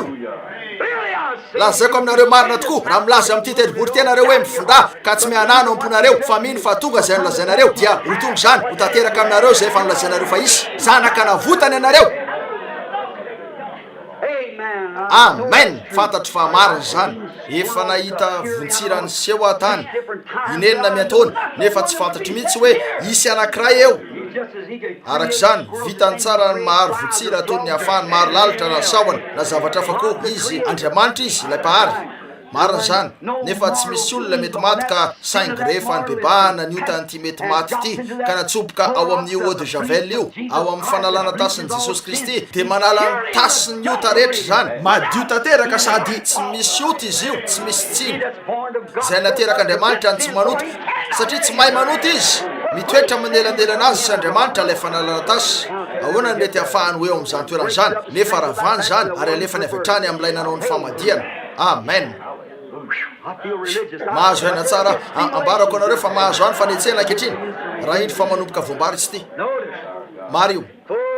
satana amin'ny fahafenony eo amin'ny seza fiandrianany eny tompoko natolo ny an'Andriamanitra io natolo ny tompontsika io indro ary izy mipetraka eo miaraka amin'ny fony biby ao aminy io eny io lay olona lay bibidia lay devoly tonga vatana manao ny fisehoany eto an-tany izy amin'ny alalan'ny fisandohana la be voninahitra tamin'ny alalan'ny fisandohana lay tena teny nanakambana ny tenany teo amin'ny teny izy mitovy amin'lay zavatra nataony endriny mihitsy nataony de Jodasy zany 2000 taona lasa zay inona nataony niditra teo Jodasy toy ny mpino nefa efa devoly hatramin'ny voalohany nateraka ho zanaky ny fahaverezana tsy vitany ny amitaka an' Jesosy satria hatramin'ny voalohany mihitsy no efa nalalany azy amen satria teny izy eny ary tsaro fa mpitambola ny toerana nalainy Jodasy sady vola no nalavo azy zay koa no ataon'ny fiangonana amin'izao andro zao ny fiangonana katolika araka ny fanamariana nataontsika omaly arivo no nampandoa ny nevaine nampandoa ny vavaka ary nampandoa an'io rehetra io saika mitovy ihany lavo amin'izay zavatra zay ihany ro zanakavavy ny fiangonana katolika de reo protestanta voarakitry ny resabola ny zavatra rehetra teo no nalavo an'i Jodasy ary teo no nalavo azy ty ary teo no nalavo an'ireo protestanta jereo mitaingina soavaly atsatra izy io raha tonga eo amin'ny fitangenany amin'io fitangenany farany io farany ho azy ny eto iny tsy amin'ny androtsika io any amin'ny hoavy zany zay lay tombo kase voalaza raha teo satria eny efa lasa niakatra ny fiangonana amin'ny fotoana isiny io rehefa miseho eto an-tany Kristy miseho io zalahy io ka tonga tena devoly avy amin'ny antikristy namakivaky an'izany rehetra zany teo ampaminany sandoka aveo ao amin'ilay bibidy de lay devoly mihitsy ary eo ampitangainy ny soavaly atsatra izy feno loko sady fangaron'io karazana loko rehetra io ka mahatonga azo atsatra sady maneho ny fahafatesana fa rehefa iseho eto an-tany ny tombotsika dia hitaingina soavaly fotsy toy ny oram-panaly izy sady ho tena Emmanuel amin'ny fahafenona izy lay tenin'Andriamanitra tonga vatana ao amin'ny lehilahy iray. Hitanareo zay ny tena mampiavaka azy ireo, zay ny tsy mampitovy azy ireo. Mario soavaly atsatra no misy an'ilay antikristy loko mifangaro ny soavaly de biby izay maneho hery afangarony avokoa ny heriny nahoana eo ny politika eo ny hery nasionaly eo ny hery ara-pivavahana eo ny herin'ny demonia reo karazana hery rehetra eo no nafangaro ikambana nafangaro ka lasa soavaly atsatra manana an'ireo karazana hery rehetra eo izy fa rehefa tonga Jesosy de eo amin'ny soavaly miloko tokana ihany izy ny teny amen eo amin'ny loko mifangaro le anankiray ny mena fotsy mainty loko telo ao amin'ny ray voaseho amin'ny ray ary hery telo no voaseho tao amin'ny ray ny soavaly fotsy ny soavaly mainty soavaly mena ary satro-boninahitra telo ao amin'ny ray hitanareo zany tokoa nahita n'io satro-boninahitra io mihitsy ny tenako teo aho nanakaiko toy zao sady nijereko io tsy afaka nikasika an'io aho no lay fitaratra teo aminy koa teo zany vohity tsara natao tao mamivata satro-boninahitra telo koa dia fantatro fa mariny zany koa teo ary izy satro-boninahitra telo so tena ny lanitra ny afandiovana ary ny tany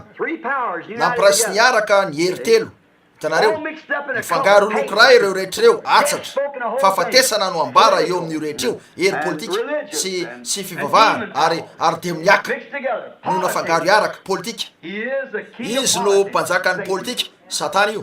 mahira-tsaina zany tokoa aza manandrana ny ametsy azy fa matokiny tompo fotsiny zay ihany efa nambarako zany rehetra zany teo aloha ny fahiratan-tsaina ny fahaizana sy ny sisa rehetra toy zany de avy amin'ilay lafiny ratsy arao fotsiny ny ao misoratra masina de jereo raha tsy mariny zany arao ny taranakainy de jereo hoe lasa inona izy ireo aveo arao ny taranakiseta jereo hoe inona izy ireo tsy hoe manohana ny fahabadona kory azy sanatria zany tsy tompoko fa raisy ny olona rehetra ao amin'ny baiboly fa saiky tsy de misy anankiray natsona hoe Paul lehilahy nahira-tsaina izy io nefa nilaza izy fa nilainao adinoana avokoa zay rehetra fatany mba halalany any Kristy ozy tsy tonga teo aminareo tamin'ny teny fahendrena mahataona avy tamin'ny olona fa tonga teo aminareo tamin'ny herin'ny fitsanganany Kristy mariny zany de ny herin'ny fany masina jereo ny hafa tsy mahay manavaka akory ny tany any akavanany amin'ny akaviny sasany amin'izy ireo ary jereo reo mpaminany tamin'ny andro fahiny de jereo ny toerana ny aviny izy ireo sy ny sisa hitanareo ve ny tiako ambara hitanareo mahira-tsainy zany manam-pahalalana sy fahendrena fa ny fahendrena mihitsy ny zavatra mampanalavitra anareo amin'Andriamanitra nanana hery telo izy na telo ny fanapahany tamin'ny tany ny lanitra ary ny afo fandiovana izy mihitsy no trinité zay ny tena maizy azy fa eo amin'ny trinité no hitangenany ao amin'ny trinité ny heriny ao amin'ny trinité ny satro-boninahiny trinité sovaliny zay ny maizy azy trinité eo amin'ny hery trinité eo amin'ny satro-boninahitra trinité eo amin'ny fitangenany sovaly zany hoe eo amin'ny anjara asany efatra indray zany hitanareo efatra indray zany eny ary nidikana telo teo amin'ny fanompony zay no nitondra azy ho lasa olona iray satana tonga vatana nidikana telo teo amin'ny fano antikristy mpaminany sandoka ary bibidy reo telo reo dia endrika hitanareo endrika telo no misy eto eny zay ny maizy azy andriamanitra koa de mampafantatra ny tenany ao amin'ny rano raha fanahy mahatonga ny kristianina ho zanak'Andriamanitra amin'ny alalan'ny tenin'Andriamanitra hitanareo fa reto hery telo reto no mahatonga azy ho devoly tanareo ty eto ty de rano ra ary fanahy zay avy amin'Andriamanitra fa ny eto de politika fivavahana ary heriny de miah nafangaro iaraka ka mahatonga azy ho devoly. Ny fiaviany Kristy voalohany dia mety maty intelo ny fiaviany Kristy dia ao amin'ny telo. Tanareo jereo ny fomba hiaviany izy io efatra ny azy. Jereo Kristy fiaviana voalohany tonga tony mety maty izy mba handatsaka raka ho faty tsy zany ve zay ny fiaviany voalohany. Ny fiaviana faharoa dia ny fampakarana iona aminy eny amin'ny lanitra sika tsy mety maty. Ny fiaviany fahatelo Andriamanitra tonga vatany izy eo. Amen. Andriamanitra Emmanuel mba hanjaka eto tany mara zany telo ihany. Ny dingana faefatra ilay mpitaingitra soavaly jereo tsara natsona hoe fahafatesana ny dingana faefatra io mpitaingitra soavaly io. Ny fahafatesana dia midika hoe fisarana mandrakizay amin'Andriamanitra. Zay ny dikany fahafatesana tafasaraka mandrakizay amin'Andriamanitra. Eny raha namoaka ny maizy an'io zalahy io sika ry mpiaina raha indry fa nasehontsika tamin'ny baiboly ny maizy an'io zalahy io na de ireo tendrombohitra aza de nresantsika ny toerana misy azy sy sisa tena tamin'ny antsipriany rehetra. Ary eto ny niatson'ilay voromahery azy dia hoe fahafatesana. Zay no antsony azy io. Tsarova veto fa eny fisarahana mandrakizay ny hoe fahafatesana. Tsarova fa tsy maty ny olona masina matory izy ireo fa tsy maty. Zay mandreny teniko ka misy zay naniraka no manana fiainana mandrakizay. Mara zany ka tsotsarainy fa tafafina ny ala tafafatesana ho amin'ny fiainana. Zany fananganana ny maty sy fiainana ho Jesosy. Zay mino ahy na de maty azy de ho velona indray ary zay rehetra velona ka mino ahy de tsy ho faty mandrakizay. Maty hoe Lazarosy matory izy. Aza matahotra tsy maty raha zazavavy fa matory de nome azy fatratra izy ireo. Marina ve zany? Oh la hitanareo tsy maty ny olo-masina. Ny fisarana amin'Andriamanitra ny fahafatesana. Fahafatesana mandrakizay ary nantsona hoe fahafatesana io zalahy io. Ko de nijanona lavitra an'io ianareo. Inona moa izy io? Rafitra iray. Rafi-piangonana voarafitra nisy voalohany. Ny fiangonana voarafitra nisy voalohany. Tamin'ny fotoana nanekeny ny fandiniany Constantin tamin'ilay fivorimbe tao Nice niresaka an'ireo vehivavy resika omaly arivo ka naneo ny nataony hoevy io ilay vady voalohany talohany natongavany vadiny teo amin'ny mihitsy azy no efa lavo izy tamin'ny tsy finoana ny tenin'Andriamanitra tao Edena ho an'ilay vady ara-panana tena Kristy tamin'ny andro Pentekosta talohany nakanesany teo aminy. Inona no nitranga? Lavo izy io tao Roma. Inona nafoy ny fahatsarana nomeny teny azy izy io ho amin'ny dogma. Amen. Oh la matsapa fa misy fanetseny indray tonga eo amiko ankehitriny eny tompoko raha mieritreritra fa tsy hoe minio adala akory ny tena tsy zay ny tiako atao nefa de tsy tsapanareo hoe inona no aterako zany eo amiko. Efa efatrandro zao nitoerako amin'izany ka fa voatery milaza zavatra zay tahaka ny hoe atsapako indray ny maha-olona fantatra rehetra ny tiako lazainy. Eny ary rehefa mitorito zany a dia mahita fahitana etseron tena. Mara zany hitanareo zay no mahatonga amin'ny lasa zavatra amerina ny tenako indray eo maizia amerina avy eo amin'izany. Hitanareo efa mba natsikaritra avy enareo teo amin'ny larana zay nisy fanamamantatra milaza zavatra zay mahatonga ny olona ime, avy eo milaza zavatra zay mahatonga ny olona itomany, avy eo milaza zavatra zay mahatonga ny olona tesy. Misy zavatra jereko eo de milaza zavatra mba ahitako ny vetraika an'izany de zay no ahitako ny karazana hazavana eo amin'izy ireo zavatra mitranga fantatro ny amin'izany ary fantatro na miantso izy na tsy raha tsy zay raha mihiny marina no mipetraka eo de milamina de miantso azy ireo ny tena avy eo manao hoe ianao ranony ary rehefa tonga eo ianareo ka manomboka manositra ny fanahy de manomboka mahita ny tara-pahazavana io tonga eto serony tena eny tahaka zany erany efitrano koa zay no antony itenenako zavatra karazany hoe mamerina ny tenako indray mba hamerina kely indray. Hitanareo hatramin'ny alany teo mijanona mipetraka ao amin'ny efitrano aho mivavaka fotsiny de zay sady eo ambany ositra ary fantatro fa marina izy ty. Mino an'Andriamanitra ianareo fantatro fa mino ianareo jereo fotsiny amin'ny farany herinandro ty. Hitanareo eny ary hitanareo eny dika ho fisarana mandrakizay amin'Andriamanitra ny fahafatesana ary tsarova eto fa tsy maty ny olona masina. Tsarova fa lay vadiny de nomena soavaly atsatra. Ny tiako ambara io mpitaingitra soavaly io no nomena soavaly atsatra mba andehanana amin'izany. Nomena azy io soavaly atsatra io mba andehanana amin'izany ary mitaingina eo amin'ny soavaly atsatra ny fahafatesana io izy. Eny fantatsika hoe inona io, fantatsika hoe fiangonana inona io ary tsarova fa omaly ariva tsy hoe janga ihany izy io fa renireo mpijangajanga koa. ary hitatsika tamin'izany hoe inona n natonga azo janga ho vehivavy araka zany karazana vehivavy zany za de teny sarotra ambary zany eo anivon'ny mpivoro miaraka toy zao nefa milaza an'io ny baiboly hitanareo zany ko dia tsapatsika ary fa vehivavy tsy mivelona matoky amin'ny voadiny fanambadiana nataony zany ary hitanareo fa izy io de tokony eny milaza tena miantso ny tenany izy hoe lay mpanjaka vaviny lanitra ka ho izy lay ampakarin'Andriamanitra de Kristy nefa hitatsika fa mijangajangy izy io ary izy no nitondra ny mpanjaka ny tanto amin'ny fijangajakana de reo olona mpanan-karena rehetra sy reo olona ambony nitady zay rana tamin'ny tany rehetra hitanareo hitatsika tamin'izany avy eo fa namoaka zanakavavy maromaro izy ary mpivarotena izy reo inona moa ny mpivarotena raha tsy janga mitovy azy zany mpijangajanga reo fijangajakana fiainan-dratsy fanaovana fijangajakana inona nataon'izy ireo lasa rafitra nanana rafitra na mpianatra rafitra vitany tanan'olombelona de ny pentekotista sy io andiandrehetra io eny azavela iafina ao anatin'ny posinareo ny fahatongavatsaina mety anananareo ry pentekotista avela hoe ilaza zavatra aminareo andesika jereno zavatra mifanatrika efa kely loatra ankehitriny ny fotoana nanantsika raha ny hoe mbola ifamely totondra jereo ny eto miaina ao am'taona fiangonana laodikisika ary io ny fiangonana tena niavaka ho ratsy indrindra tamin'ireo hafa rehetra eo matimaty ary io rery namoaka ivelany an'i Kristy izay mitady niverinao nefa indry fa mivoaka ny afatra pentekotista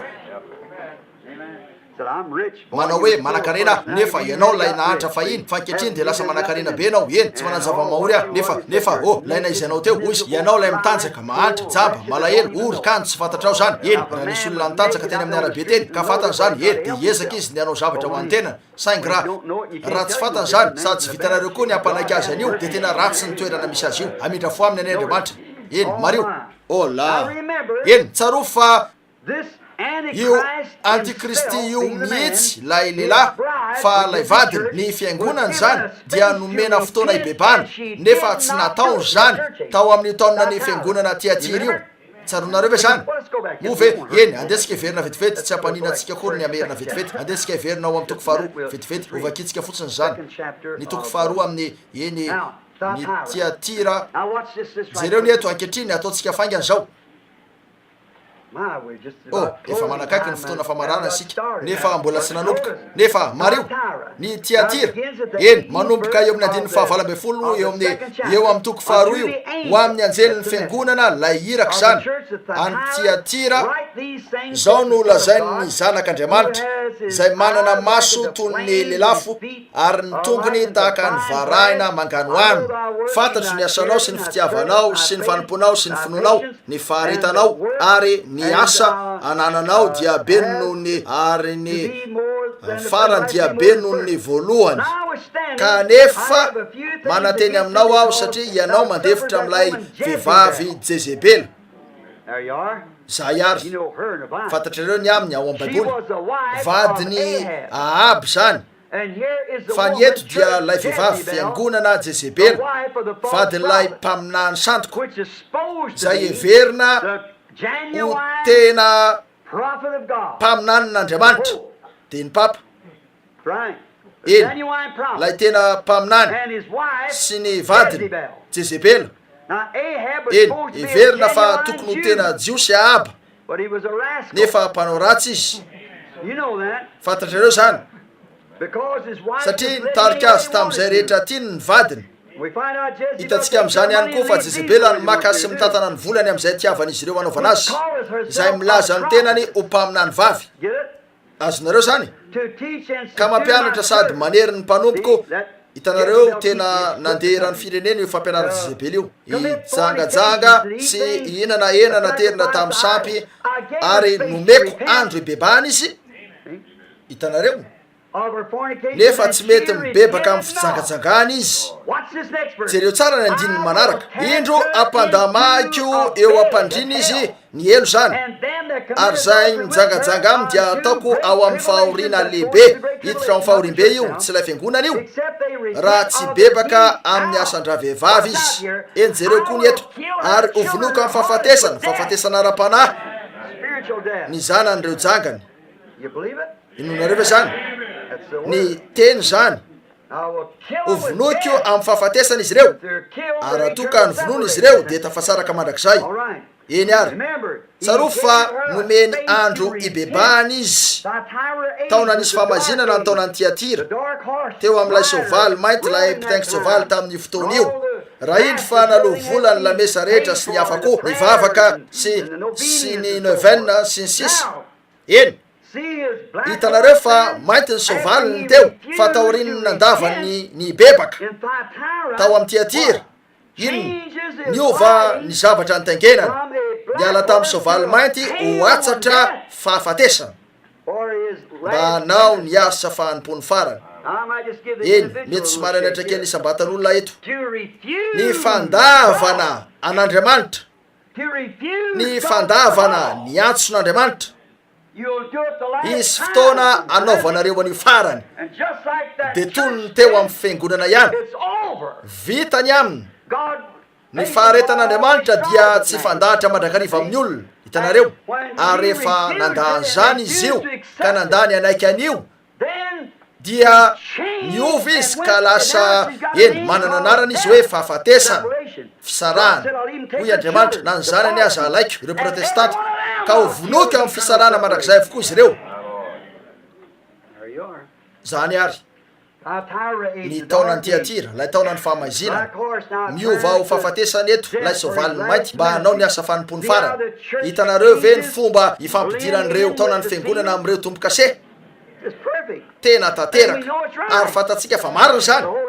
tsy manao fahadisoana ny fany amasina fanamarinana lehibe no meny atsika tamin'iny andro iny fonina marana ny taona ny fiangonana sika tamin'izay hainareo tsara hitanareo ary fa ny fitiavana sy ny faharipon'Andriamanitra talohany nandefasany fitsarana teo aminy de nomeny vanim-potoana ibebahany izy io ary amin'ny anarany tompo no hitenenako an'izao nomeny toy izany ko ny fiangonana protestanta nefa tsy mety izy nahazo tamin'ny faritra rehetra ny afatra nefa tsy nety izy tsy ala eo amin'ny dogmany sy ny fanekempinoana izy na dia azavainareo toy inona zany arak'ilay voalazako tao Chicago ndra iandro iny teo ampitoroteny marobe toy ny olona mipetraka eto fa nanao zay amelezana teo izy ireo ny amin'ny fampianarana ny taranaka menarana sy ireo hafa rehetra ireo hoy a aoka isy olona ndray ny baiboliny de makanesa eto anilako eto tsy nisy niteny na inona na inona o Tommy Hicks tsy mbola nafantatra nyto zany aho hatramin'izay raha labranamy mila telonjato amin'ireo oronapeo reo a andeha alefako any amin'ireo mpitoroteny rehetra nanako zany nisy teo amin'ny 50 na 570 nanao hoe ho avy any aho amerina mibatisako moveka tonga izy ireo tsy nisy na de ray azo nahoana nomena vanim-potoana ibebahany izy ary atolony ho amin'ny fahafatesanyndreo zanany fahafatesam-panahy andray an'io sika ara-pitso ariva raha sitrapony tompo na ny sabotsy ariva ny am'ireo loza ho tonga eo reo tsy ireo zavatra hitranga eo tony nanomezany any Egypte nomeny vanim-potoana ibebahany Egypte ary ina loza farany teo fahafatesana zay ny loza farany nameny ny fiangonana pentekotista fahafatesana ara-panahy efa maty izy io lazaiko amin'ny anaran'ny tompo zany maty ara-panahy izy io nomeny vanim-potoana ibebahany izy nefa ny laviny zany maty izy io ankehitriny tsy hitsangana intsony ary reo olona andreo zay miezaka ny anasa episkopaly na pretra sy ny sisa zay antsony hoe ray masina ranona eny tokony homenatra ny tenany izy ireo ahoana nahafahany olona ho jamba toy izany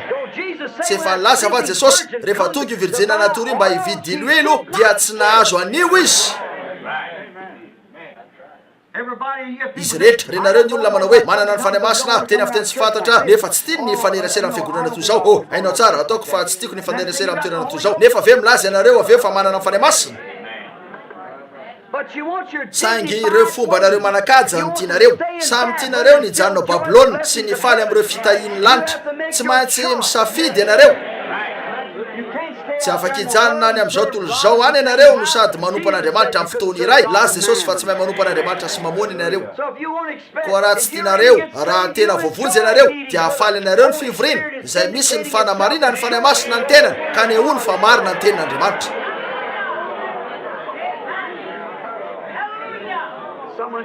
nisy nanao hoe mitabataba loatra ny olona mahatonga akizitiny zany okizitiny ianao raha tonga ny an-danitra eny eritrereto fotsiny rehefa ho tonga any izy rehetrareo dia ho toy iny zany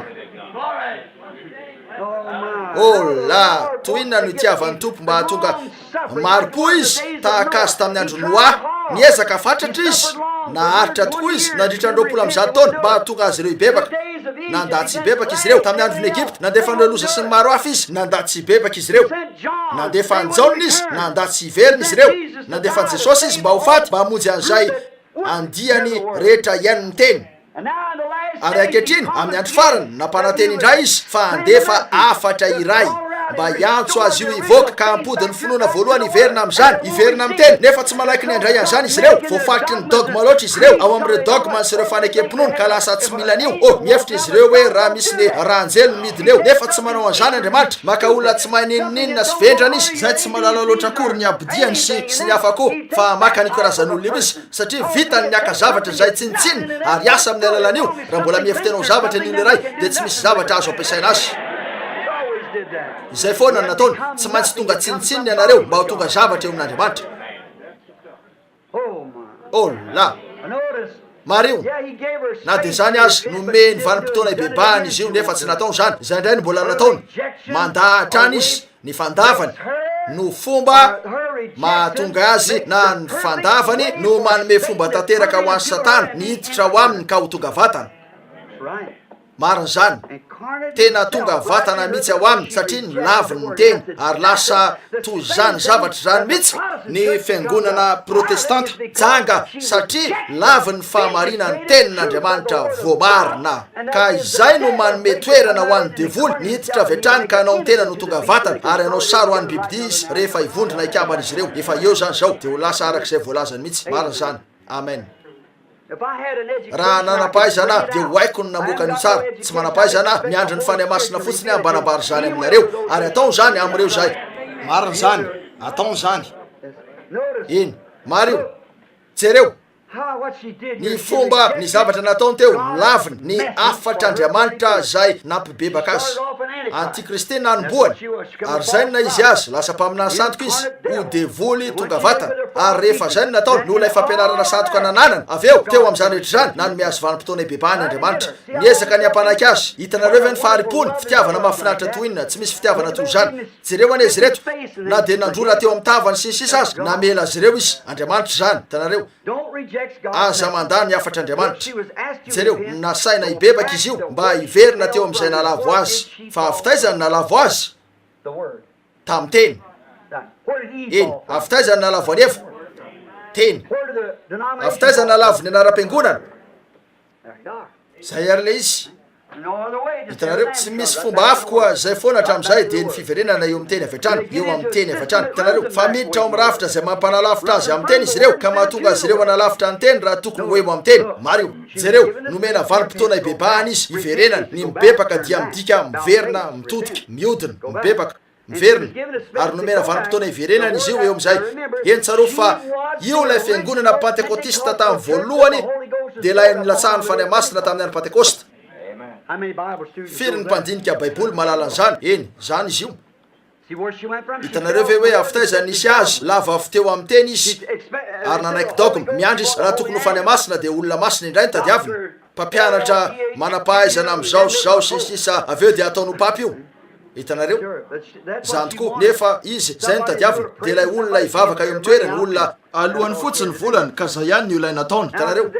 eny toy zany koa amin'izao ndrozao rehefa manana dablo ipetrahana izy mandoha vola be ao amin'ny fitatazan-drakitra dia efa ampy tsara zany mpikambana ao amin'ny fiangonana io izy ireo asa mba miteniteny zavatra mikasika an'io aminy tsy tia lala izy ireo zay ny zanavavy eny avitaizany nalavo azy avy teo amin'ilay teny apostolika tamin'ny voalohany zay nentin'ireo apôstoly sy ireo mpaminany avy teo ny nalavo azy avy teo ny nalavon'ny protestanta mibeba miverena mitodi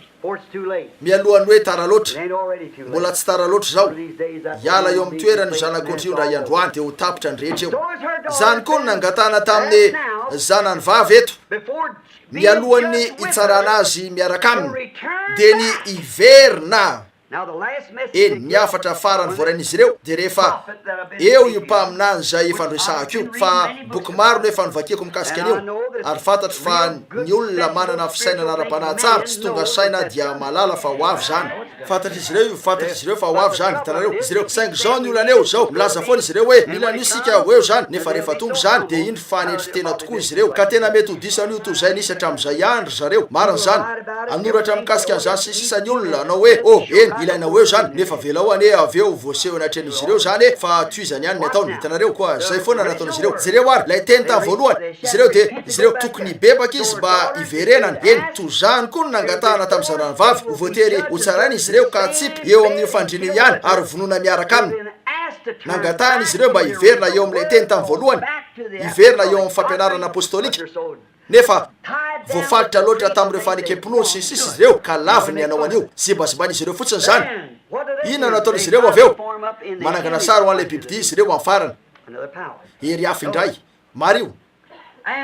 ary manao eo am'lay ampakariny zanak'ondry tony nataony tamin'ny apokalipsy 3:4 zay no ataon'izy ireo manenjika tsotro zao zavatra mitovy ihany manimbaziba fotsiny alay tena ampakariny kristy reo fiangonana toy ny nataon'ny roma ihany mitovy tanteraka eny tompoko manao eo am'lay tena ampakariny zanak'ondry tony nataony tao amin'ny apokalipsy 3:4 ihany ankehitriny mario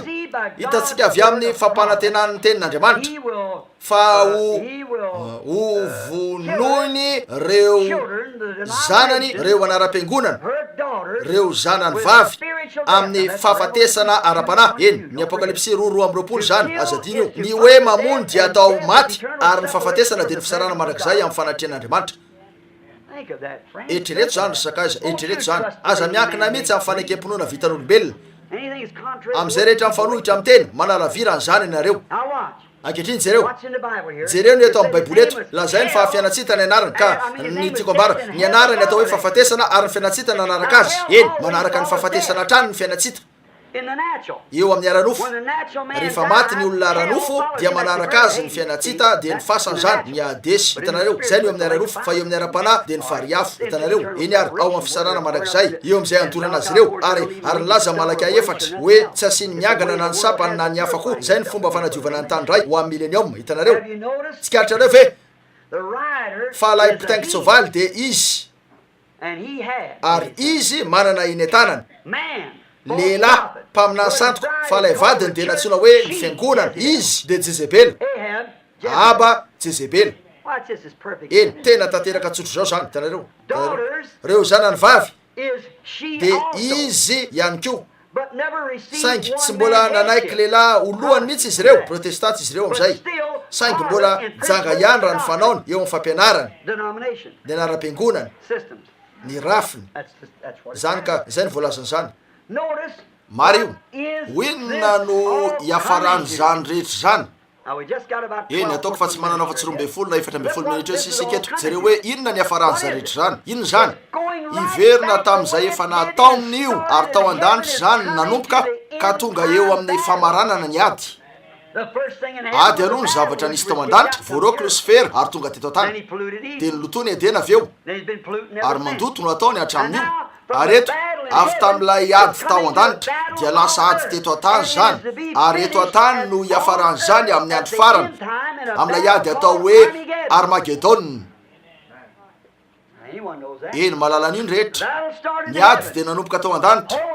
masy ko de nyroan'ireo izy Mikaela sy ireo anjely naresy azy de navoaka izy ary efa nataon'izy ireo zany de nilatsaka tao edena avy hatrany izy ary teo nanomboany ady teto ny fanena nataon'Andriamanitra tao ambany fiarovany teniny reo zanany fa evany namoaka ny tedy an-tany ivelany ka nanao hoe enoko fa mety marina ny anao de nisy zany ary zay foana nisy hatramin'io de nidin'Andriamanitra ka ilainy ankehitriny nidina izy mba hanavitra an'ireo zay anatony toy zay efa voalazako hoe tahaka ny mpiantokasa lehibe ray Andriamanitra apetrany eto an-tany avokoa reo materialiny avy eo izy vao manorona ny tranony eny tsaro fa talohan'ny sy ny voan'ny ny vo teto atany talohan'ny sy ny masoandro zay nameliny tany de efa teto atany ny vatanareo satria vovotany ianareo hitanareo zany ianareo Andriamanitra lay mpiantokasa lehibe. Eny, zao ny fomba anaovany azy. Manintsy tanana izy ary manangona toy ny nanaovany any Adama. Andiana calcium kely, potasy ary zavana kosmika de hoy izy zanako lafy indray ty hitanareo. Aveo manangona hafa indray izy ary indro fa misy hafa indray. Nefa inona nataony Eva no ravainy io fomba io ka tamin'ny alalan'ny firaisana ranofo no namoany an'izany de namely an'io ny fahafatesana. Inona ary nataon'Andriamanitra eo? Nanana an'ireo voa maromaro nitoetra teto izy izay efa voateny raty eo. Nisy maromaro ireo voateny raty eo. Aveo amin'ny andro farany tsy laza izy hoe ry Eva vy teraka zazafy indray fa iantso izy dia maly ah. Izay fotsiny, izay no izy, izay ny fandehany. Rehefa tafiditra ilay anankiray farany de farany iny koa nanomboka tao an-danitra ny ady ifarany eto tany zany amin'ilay hoe Armageddon. Ankehitriny andesika hijery mba ahitana ny fisokafany zany. Angamba ho vitantsika ny anokatra an'io anampy antsika ianao an'io any ny tompo amin'izao fotoana izao. Jereo ny fisokafany. Lay mpitaingitra tsovaly misy zava-miafina. Jereo ny zavatra ataony eto. Nanohitra nandatsy bebaka sy verina amin'ilay teny ra tamin'ny voalohany. Ny teny no tonga ra sy nofo. Hitanareo nandatsy verina amin'izany izy. Antikristy io lay tena ampakarina teny dia na izy no nanohitra n'ilay tena ampakarina teny sady makavado azy izy. Manohitra n'io tena ampakarina ihany koa izy io ka makavado azy izy ary mitondra azy eo aminy ao amin'ilay endrim-pivavahana natsoina hoe fanakemponoana sy dogma. Hitanareo? Ary eto rehefa hita n'ilay tena ampakarina masina dia toerina izy io kanefa manamboatra vado any tenany izy sady antsoina hoe antikristy no lay fampianarany antikristy izay mifanohitra amin'ny Kristy. Hitanareo ve ny mahafatsora azy? Ary eto raha tokony hanana ny fanapahan'ny firaisan'ny fitiavana ny fivavahana eo ambany ra dia nara-piangonana no ananany. Raha tokony hanana ny teny de ireo fanekemponoana sy dogma sy ny sisa ny raisina toy ny filazan'ny protestanta hoe fanekemponoan'ny apôstôly. Tiaka anareo raha hitady teny toy zany ao amin'ny baiboly. Apôstôly tsy hita ao amin'ny baiboly ny hoe fanekemponoan'ny apôstôly toy ny voalazako teto. Eny voatsela natanoany raha toka nanana fanekemponoana ny apôstôly dia asa 2:30. Izay ihany no fantatro fa nisy. Anao an'io ny taoman'izy ireo ny olona rehetra rehefa nahitany sasany tamin'izy ireo izay to kristiana izy de nanao hoe efa niraisinareo va ny fanamasina fony voaniny ianareo. Oreo tsy fantatra hoe nisy zany. Hoy izy ho amin'inona ary nanaovana batisanareo? Ny fanaovana batisa amin'ny anaran'i Jesosy na amin'ny anaran'i Jesosy Kristy tompontsika zay ny tena izy dia mety tsara zany saingy tsy zay akory de ampy. Tsy tompoko afaka ho vita batisa toy zany 50 ianareo nefa tsy asoanareo zany na de kely azy mandrapatonga an'io fo io hovainy ny fanamasina. Tokony hiaraka zany rehetra zany. Maro io fa Kristy io mandany fampianaran'ilay tena ampakarina. Ny antikristy koa dia makavado azy ary izy ankehitriny sady tefeny izy io eo ambanin'ny fanekemponoana avy aminy. Makavado azy izy ka manao an'io ho anara-piangonana. Io no miteraka an'ireo anara-piangonana hafa arak'izay efa voambara ao amin'ity soratra masina ity. Miteraka an'ireo zanany vavy ary izy de tsy lasa tahaka ny reny ihany io aranofo araka an'izao tontolo izao araka ny anara-piangonana manohitra n'ilay ampakarina ara-panahy lay teny. Tsy milaza izy ireo hoe tsy mpikambana amin'ny fiangonana. Miresahany amin'ny olona amin'ny anara-piangonana azo antoka fa mpikambana amin'ny fiangonana kristiana venao mpikambana amin'ny fiangonana tsy misy fandraisana amin'io mihitsy zany. Oreo ianao tsy mpikambana amin'ny fiangonana. Ianareo mety mpikambana amin'izay atao hoe fiangonana ianareo. Eny mpikambana amin'ny fiangonana iray fa tsy zay le fiangonana tsy fiangonana mihitsy reo. Club ivorin'ny olona miaraka izy reny izay olona tahakany hoe vorona mitovy loko fa fiangonana tokana ihany ianareo dia ny vatana mistika an'i Kristy. Ary tsy fikambanana no idiranareo ao teraka ao amin'izany ianareo arak'izay voalazako hatramin'izay hoe 350 taona azo zay no teo amin'ny fianakaviana Branham. Tsy fikambanana mihitsy ny dirako tao teraka tao amin'io aho. Ankehitriny mario misy tadirana mahafinaritra ny amin'izany manana eto voasoratra eto ny soratra masina saingy tsy manana fotoana andraisana an'io sika ny amin'ny Esau sy Jakob. Hitanareo eny lehilahy mpivavaka Esau tsy nilaza tena ho tsinino izy lay Andriamanitra ninony Jakoba ihany no ninony lay Andriamanitra ninony rainy ihany nefa jilambotsotro zao izy io na mamelany amin'ny fomba fiteny fa mpanao ratsy izy de eny raha eo amin'ny lafiny toe-tsaina eny izy no tena nanana toe-tsaina tsaratsara kokoa no zay na izy any Jakoba saingy hitanareo fa tsy leverino inona moa ny ifandraisan'ny fisokina am'izany de nivarotra ny fisokiny tamin'ny Jakoba izy hitanareo fa Jakoba tsy nanan-javatra lehibe toy zay nananany Esau izy tsy nanana lova toy zay nananany izy saingy nisy zavatra notadiavin'ny Jakoba de io fisokiny io tsy nirara izy zay fomba azahoany an'io ho azony foana io de nakasitraka azy Andriamanitra ary koa dia mitovy am'izany any am'izao andro zao eo amin'ny olona ranofo ny fisainana ranofo ny fisainana araka zao tontolo zao fa mpikambana amin'ilay fiangonana miorona mpikambana amin'ny tsy fiangonana itsy mpikambana amin'ny ria tsy misy ifandraisany amin'io zany na de kely aza jereo akambany eo amin'ilay sovaliny manana loko mifangaro izy ireo eto izy no nanangona azy ireo ikambana eo amin'ilay sovaliny manana loko mifangaro satria efa nanany ny fahefana politika tsy nonareo efa zany izy ahoana natafiditra ny filoha ankehitriny io ahoana nisiny gafy toy zany ny fahalalana ara-pivavana no antony nahatongavantsika eto nefa ianareo andiana demokraty reo de te hivarotra ny fisikinareo amin'ny politika za kory tsy milafin'ny demokraty tsy manino zany samyloha izy roa fa ny kristianisma nresahaka saingy namidinareo ny fisikinareo ho amin'ny taratasy mpividianana demokraty ka hifidy zavatra toy zany enatra ho anareo tsy tsapanareo ve fa naka ohatra teo amin'ny Israely mihitsy ty fireneny ty inona moa nataony Israely tonga teo amin'ny tany zay tsy azy izy ary nandrokan'ireo tompotany sy namono azy ireo de niditra ka nandrobaka ny tany zay ny nataontsika reo indianina izy ireo ny tena amerikanina marina de reo indianina ny sakazatsika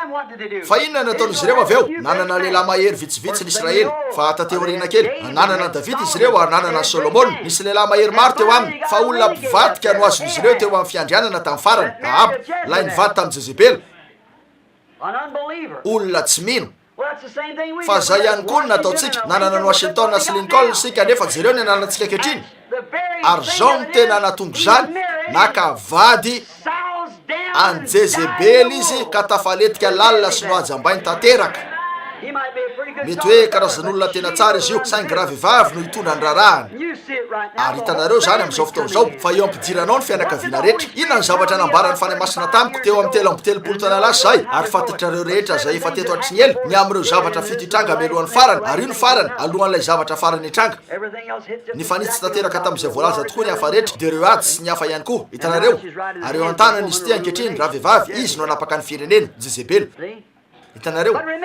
tsarova nefa fa tamin'ny androny Jezebely nisy olona nanana fasahina ny teny lokon'izy ireo hitanareo ny fivoriny eo amin'ny sovaliny izy ireo zay manana loko mifangaro ary hitanareo fa manangona ny zavatra io ikambana izy fangarona fanakempinona anaram-piangonana ary fampianarana vitan'olombelona tsy zany ve zany tokoa loko mifangaro lay loko mifangaro eo amin'ny sovaliny fahafatesana atsatra arak'izao tontolo zao eny mariny zany loko mifangaro eo amin'ilay sovaly atsatra zay maneho ny endrika ny fahafatesana zao tontolo zao oh la tsy lay raha masiny teny mihitsy akory ary jereo avy amin'ny vazantany efatra no anangonany azy ireo angoniny ho amin'ny Armagedon izy ireo ho ny baiboly mesaka ny tadidy andreo soratra masina arak'izay efa voasoratra eto tsy ho tononiko izy ireny fa jereko fotsiny nandroatako azy eto ahitako ny amin'io manangona azy ireo ikambana ho amin'ny adin'ilay andro lehibe n'Andriamanitra tompo jereo tsara eny eo amin'io sovaly marary atsatra sy arak'izao tontolo zao zay manana loko mifangaro io eritrereto fotsiny zany ainareo tsara fa zavatra matsiraviny zany jereo eto ny toerana anangonany azy ireo avy amin'ny vazantany efatra miangona izy ireo ankehitriny ho amin'ilay fifandonana ao Armagedona no misy an'ilay fifandonana raha ny ao amin'ny teny hitanareo eo amin'ilay sovaly atsatra mitaingina eo izy sady fahafatesana ny netiny ny anarana netiny de fahafatesana lay antikristy eny oy antikristy lay anaram-piangonana voalohany tsy azo adikevitra zany miaraka amin'ny Jezebelany lay janga manoloana ny teny miaraka amin'ny zanany vavy miaraka aminy reo protestanta reo no manangona ny tena ny ikambana ankehitriny ao amin'ny firaisana Barenareo ve ireo mpino batista nyteny teto ndray andro iny anareo ve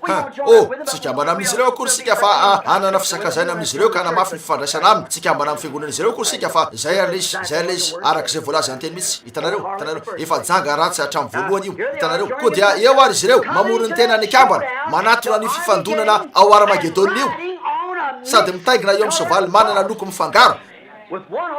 dia ny soavaly fotsy ny soavaly mena ny soavaly mainty telo samihafa zany politika hery politika hery ara-pivavahana tapahany heriny de miah de lay antikristy afangaro ikambana zany zany fa mahazo atsatra ianareo ka zavatra manana endrika marary no hitangenana eny mario ankehitriny jereo zavatra hitangenana io manana endrika atsatra io soavaly loko volondavenina de fangarona mainty sy mena ary fotsy tonga eo amin'ny ady izy io manangona ny olony avy any amin'ny firenena rehetra ety ambany lanitra tsy efa voadika ny Daniel va lay nofy ary hitany fa nahazo ny fanjakana rehetra lay vy de ny Rome indry fa tonga miangona amy izy ireo mety zao tony tsara mandritra ny fotoana foetampamarana ary eno tsara anao an'io no angonan'izy ireo ankehitriny mitondra ny olony avy any amin'ny vazatany efatra izy mitaingina soavaly atsatra marary fangarona loko telo lay lehilahy teo ihany eny ao amin'ny apokalipsy 7:10 tsy izy ihany akory no mivonona fa mivonona iona aminy koa Kristy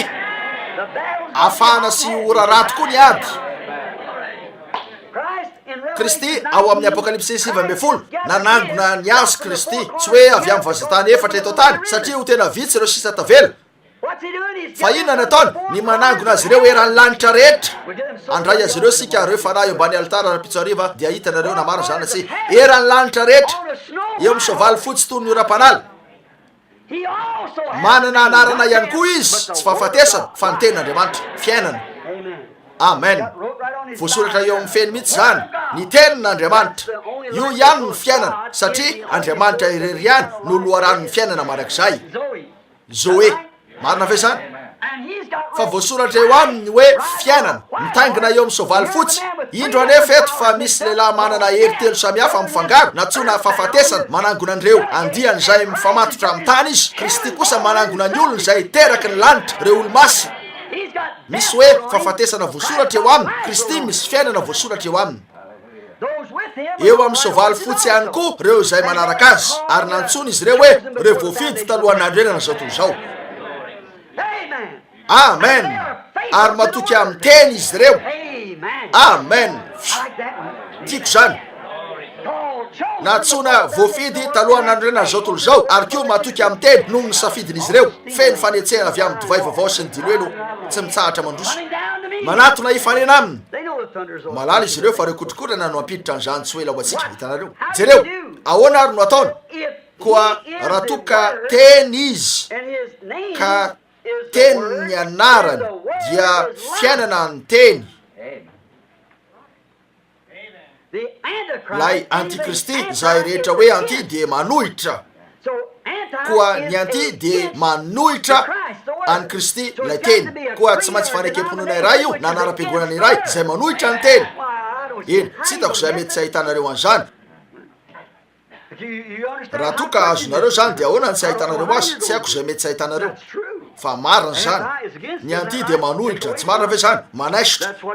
zay na izy azy io mitaingina ny soavaly ny fangaro io izy efa hitantsika tato amin'ny ten'Andriamanitra mihitsy zany zay mihitsy le efa hitantsika tamin'ireo taonan'ny fiangonana indro fa miresaka zany ray izy eto amin'ny tombo-kase kasokafa ny siasehony reo zavatra nitranga teo amin'ireo taonan'ny fiangonana reo ny anty de manohitra ny teny hitanareo ve ny antony reo fanekemponona hoe nahoana sika ny tena manohitra an'ireo fanekemponona sy ireo anara-piangonana satria manohitra ny teny izy ireo hitanareo hitantsika eto ary fa tonga eo amin'ny tolona farany ny fiainana sy ny fahafatesana lay soavaly fotsy de lay tena fiainana lay soavaly atsatra avy amin'ny fanekemponona mifangaro hitan'izy ireo fa tonga eo amin'ny fifandonana marina lay zavatra eny te laza zavatra eto mety sy nonareo zao nefa no amariniko zany mba nanako antoko anankiray ihany no loko nisy voalohany de ny fotsy firy ny manalo zany anankiray ihany ny loko nisy voalohany ny hafa rehetra de nafangaro Kristy de eo amin'ny teny fotsy madio tsy misy fangaroaro hatramin'ny voalohany amen amen ho fotsy ny loko rehetra raha toka tsy nisy akora simika natao tao aminy amen voninahitra ijoro eo amin'ny fampianarana apôstôlika ny tenin'Andriamanitra ny fiangonana rehetra sady anamarina an'izany Andriamanitra raha toa ka tsy nisy fanekam-ponona na anara-piangonana nafangaro tamin'izany. Zany izy io. Rahalahy Evans, azoko tsara ny haiko. Eny tompoko. Eny tompoko. Anankiray ihany ny loko nisy voalohany dia ny fotsy. Sanatria raha ifangaro amin'ny anara-piangonana na fanekam-ponona io tsy tompoko. Ary tsaroa fa nitafy akanjo fotsy reo olo-masina tsy nifangaro tamin'ny anara-piangonana na fanekam-ponona. Eny hitantsika amin'izany fa ny fanekam-ponona ny anara-piangonana zay no azahoanareo loko mifangaro. Fa ity itaingainany ity dia ilay loko nisy voalohany eo amin'ny vahoaka n'ilay loko nisy voalohany.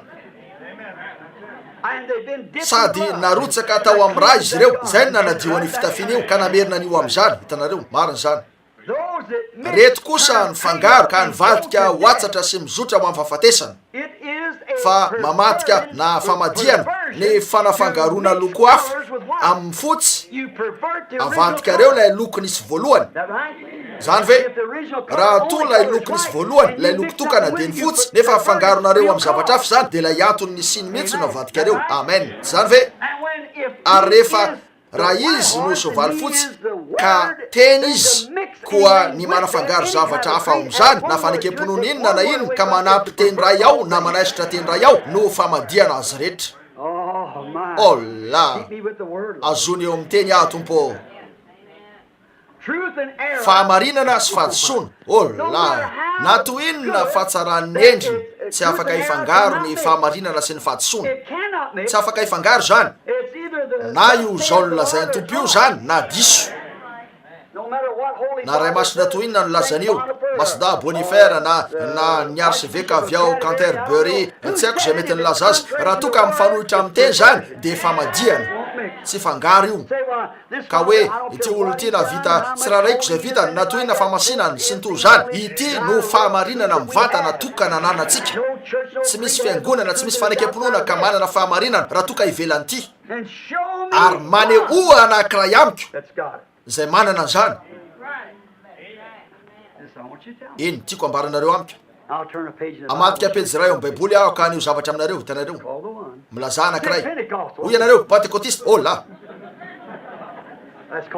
misy manana an'izany fisaina zany voaraika eto. Zay no antony lazako anio. Tsara kokoa ny amelako an'izany amin'izao fotoan'izao satria hitako fa nanomboka nakasika zavatra manahirana. Tsy tiako ny andratra anareo nefa tiako ampahafantarina fotsiny fa fantatro ny fisainanareo ny amin'io. Hitanareo reo zay nanafangaro no namatika lay anty ho fahafatesana, navadika izy ireo ho fahafatesana lay loko rehefa afangarony amin'io karazana zavatra rehetra io lay nisy tamin'ny voalohany. Mitovy amin'ilay efa nolazain'i Kristy mikasika ny voatsinapy, na dia io aza ny kely indrindra amin'ny vo rehetra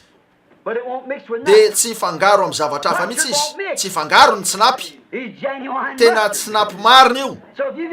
Koa raha finoana kely toy zany monja no anananareo dia mifikira amin'izany. Mary io. Ny fiainana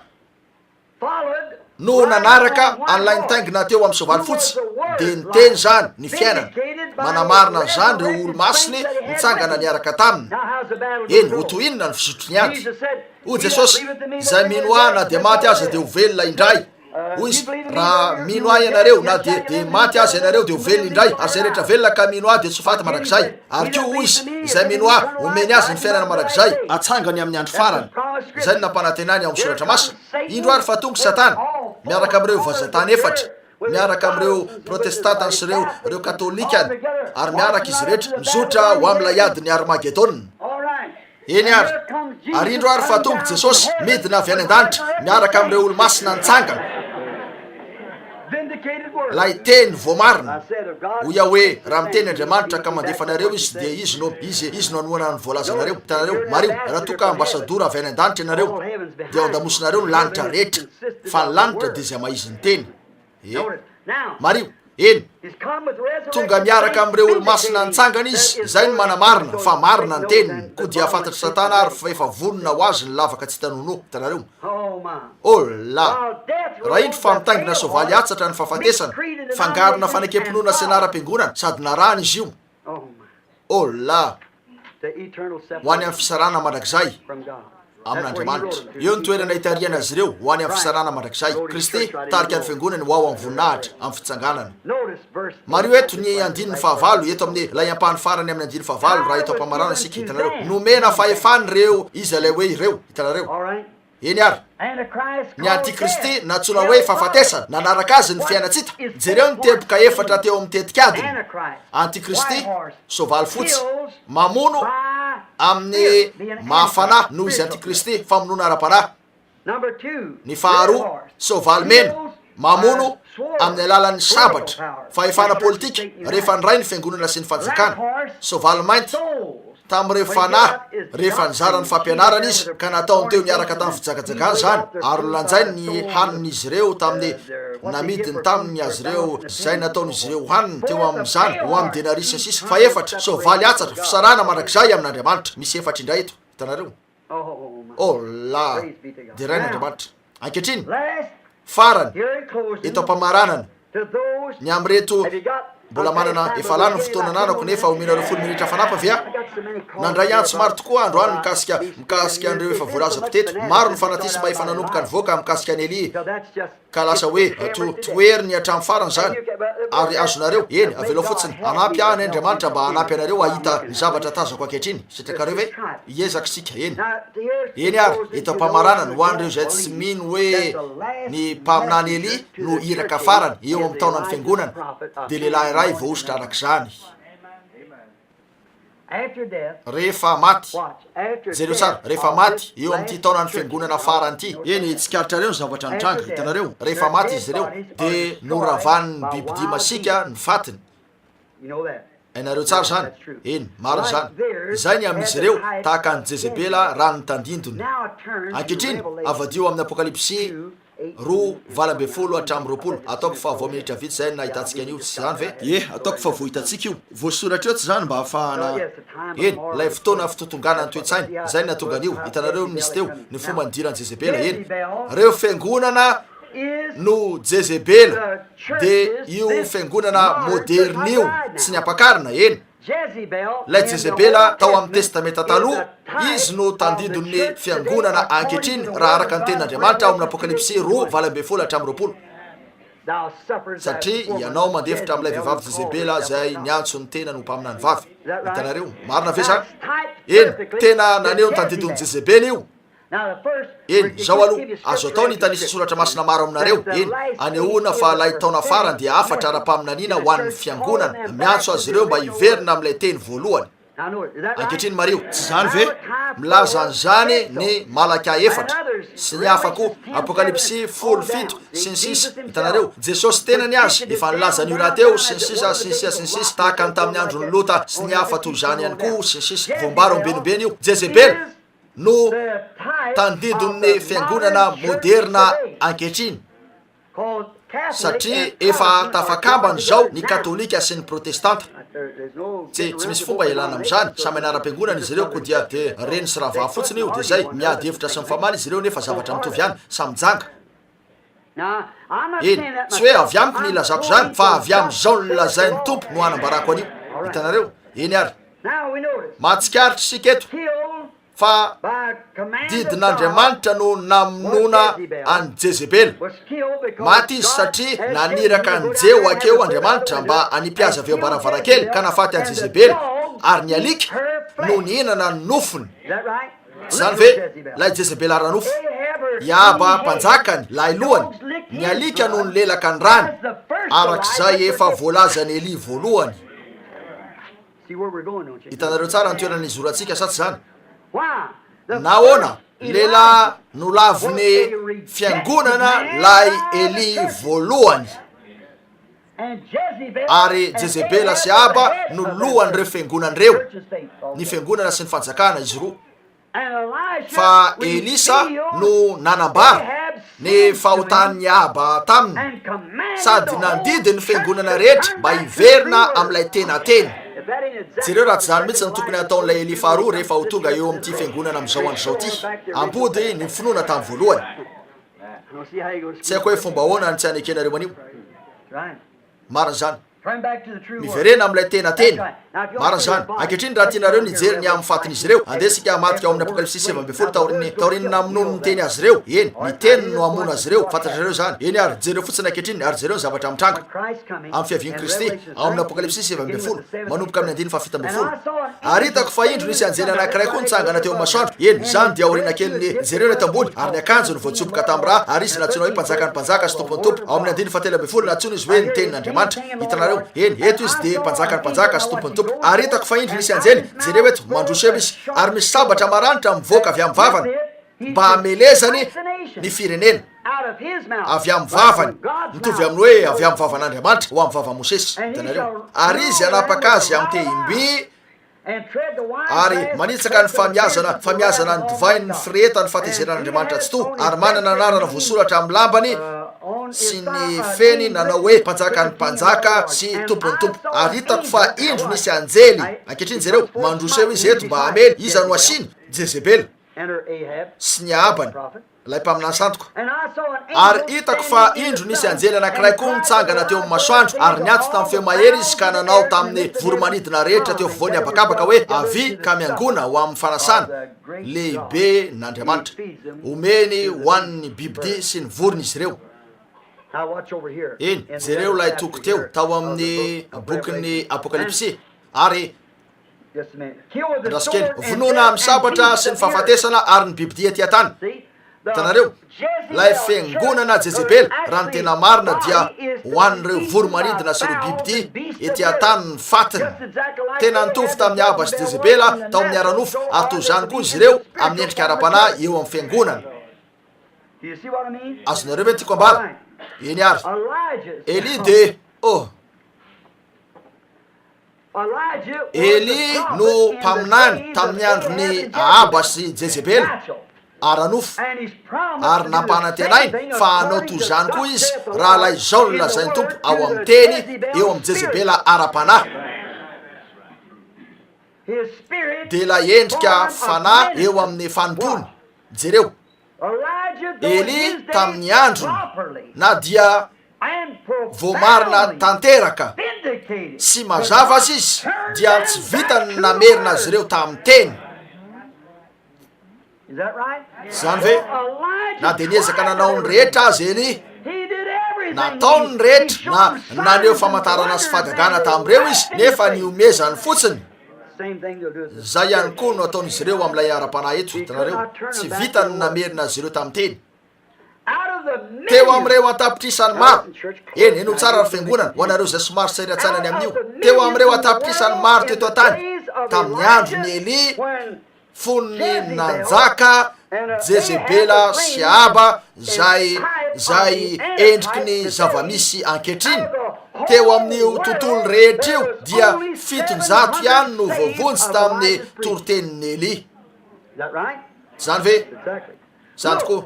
jereo fa tsy nalalana diny anankiray tamin'izy ireo akory azy Eli no heveriny ho izy reriany no voavonjy mandra-pahatongan'Andriamanitra nanokatra ny anankiray tamin'ireo tompo-kase sy naneo tamin'ny zava-miafina ao amin'ilay boky hoe nanana 700 izy zay tsy nandoalika tamin'ireo fanekem-ponona nanan'izy ireo teo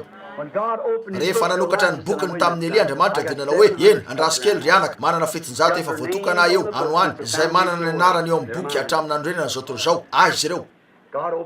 nanokatra ny tompo-kase Andriamanitra ataoko fa zay no antony napika mafy anjaonina tamin'iny ariviny tsy maintsy nahita ny anarany teo amin'izany izy tanareo ndray andro de nisokafan'Andriamanitra Elisa nitory-teny izy nataony avokoa ny rehetra ary tamin'ny fony manontolo ny toriny nataony avokoa zay rehetra azo natao nefa mbola nanakora azy ihany izy ireo niantso azy tamin'io anarana rehetra io sady nanao hoe avy aminao no sy ny zao rehetra zao mifampiraraha maty ianao ianao ny aviny olana rehetra io melika ianao sy ny maro hafa toy zany tsy nisy tsy nolazainy azy ny teny mafy Jezebela hoe anapaka ny lohany sy ny maro hafa koa mariny zany nanohitra azy ny rehetra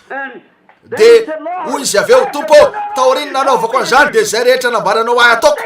tsy niala mihitsy teo amin'ny teninao aho rehefa nisy zavatra nambaranao ahy de tsy nanatahotra tonga de nandeha teo anatrany mpanjaka aho sy ny afako ka nanao tamin'ireo hoe zao no lazainy tompo tsy mbola nanambara zavatra tamiko ianao ary tsy mbola nisy zavatra nambarako azy ireo ka tsy nitranga nefa indro ahy eto za rery any no sisa amin'io mandehandrehetra io za de zao rery any no sisa nefa mbola mitady amono ahy izy ireo hoe Andriamanitra anokatra ny anankiray amin'ireo tompo-kase ka anio zavatra aminao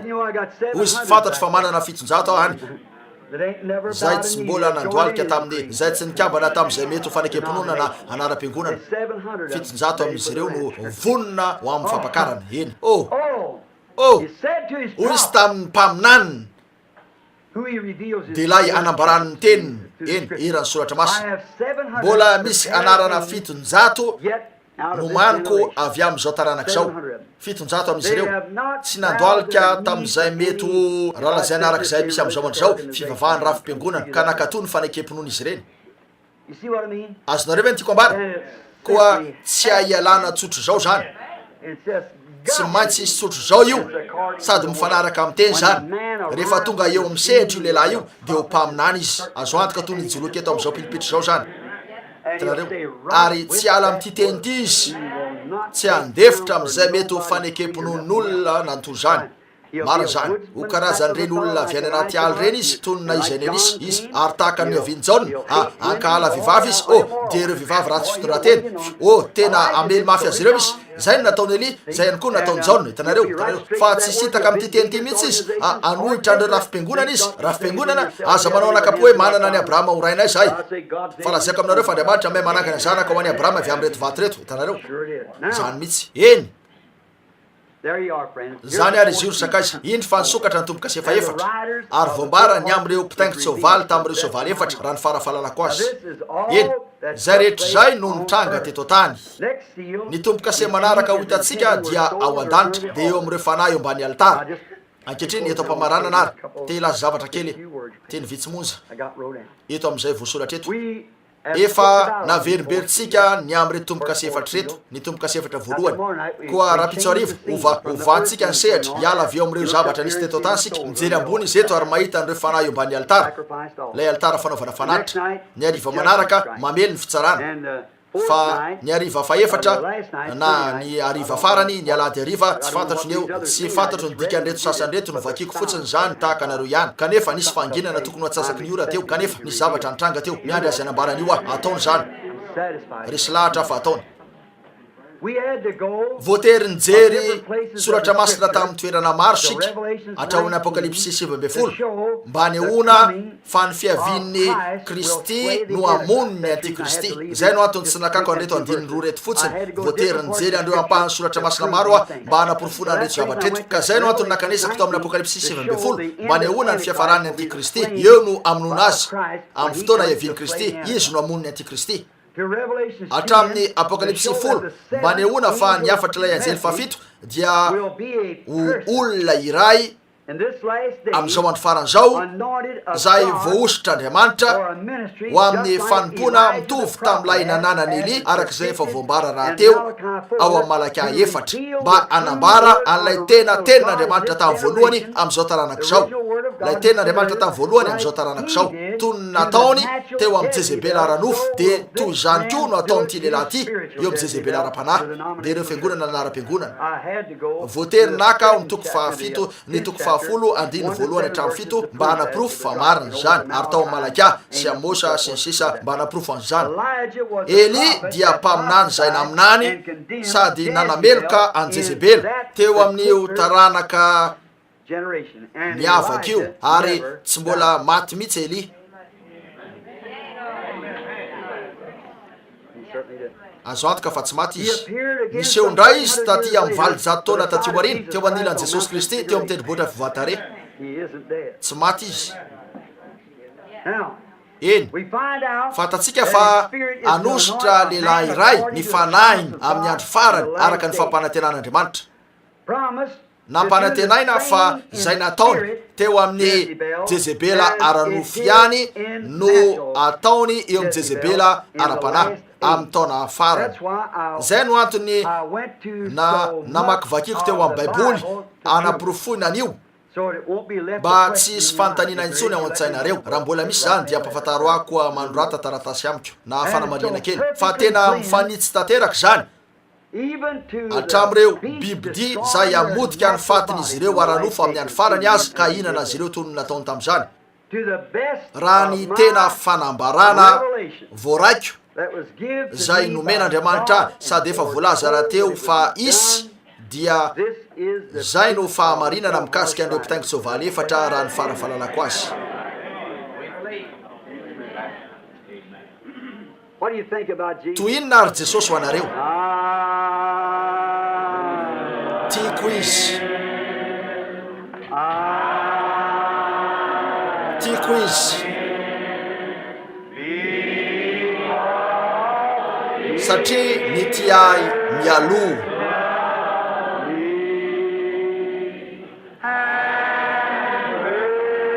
Ka maty ho famonjena ay.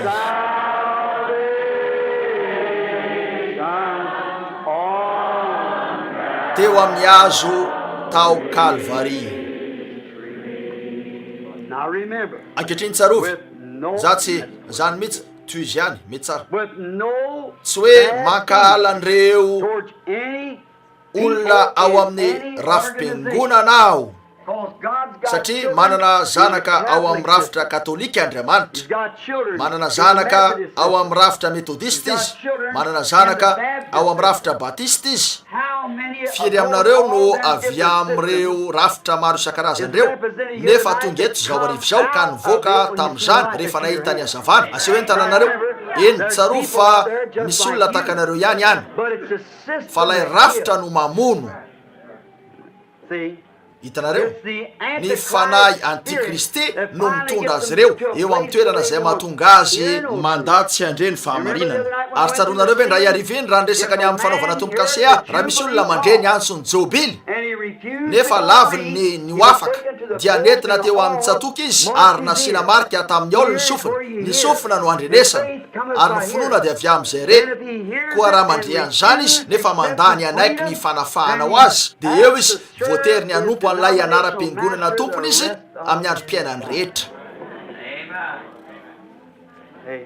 Amen. Amen. Oh la, move ka tsy mahafinaritra izy.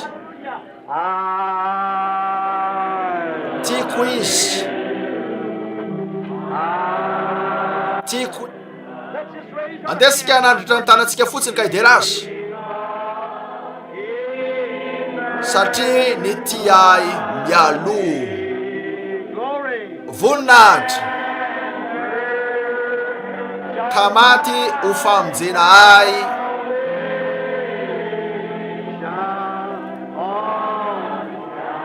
Teo amin'ny hazo tao Kalvari.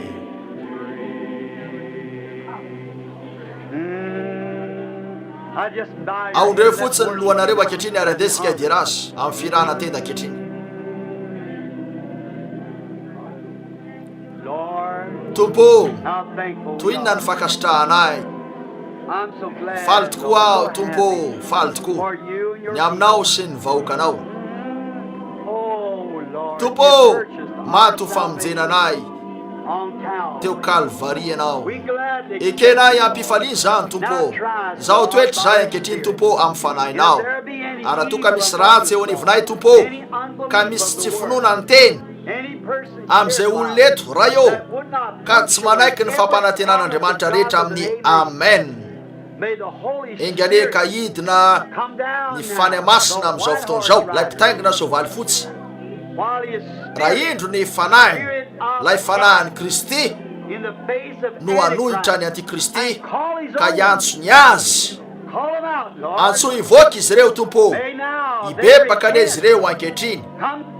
Anatona anao fangana ka ho feno diloilo sy divay, ka hiova hiala amin'io akanjo anaram-piangonan'ny Kaina izay fahafatesana io, ho amin'ny akanjo ny fiainana mandrakizay fotsy toy ny oram-panala izay omeny ny mpapakatra. Ary ho ao amin'ny fanasana fampakarabady izy ireo ray androany, mitafy ny teny voamary ny fitsanganana. Ekeo zany Tompo, dino ny fo raha toka miandry anao ny olona amin'ny anaran'i Jesosy. Ankehitriny dino fotsiny fonareo rahalahy, ry anabavika, ry sakaizako, efa ela ny arahako taminareo, efa 3 taona teo zay. Efa nilaza zavatra tamin'ny anaran'ny Tompo taminareo ve ka tsy tanteraka? Nitadiavany Kristy raha mbola manana anjara ianareo. Mety tsy ela fa aoriana kely dia tsy afaka hanao an'izany ianareo. Hitanareo, mety hiala eo amin'ny seza fiandrianana amin'ny fotoana rehetra izy. eo amin'ny fanaovany fifonana, ary afaka ika amin'ny fonareo rehetra nareo eo,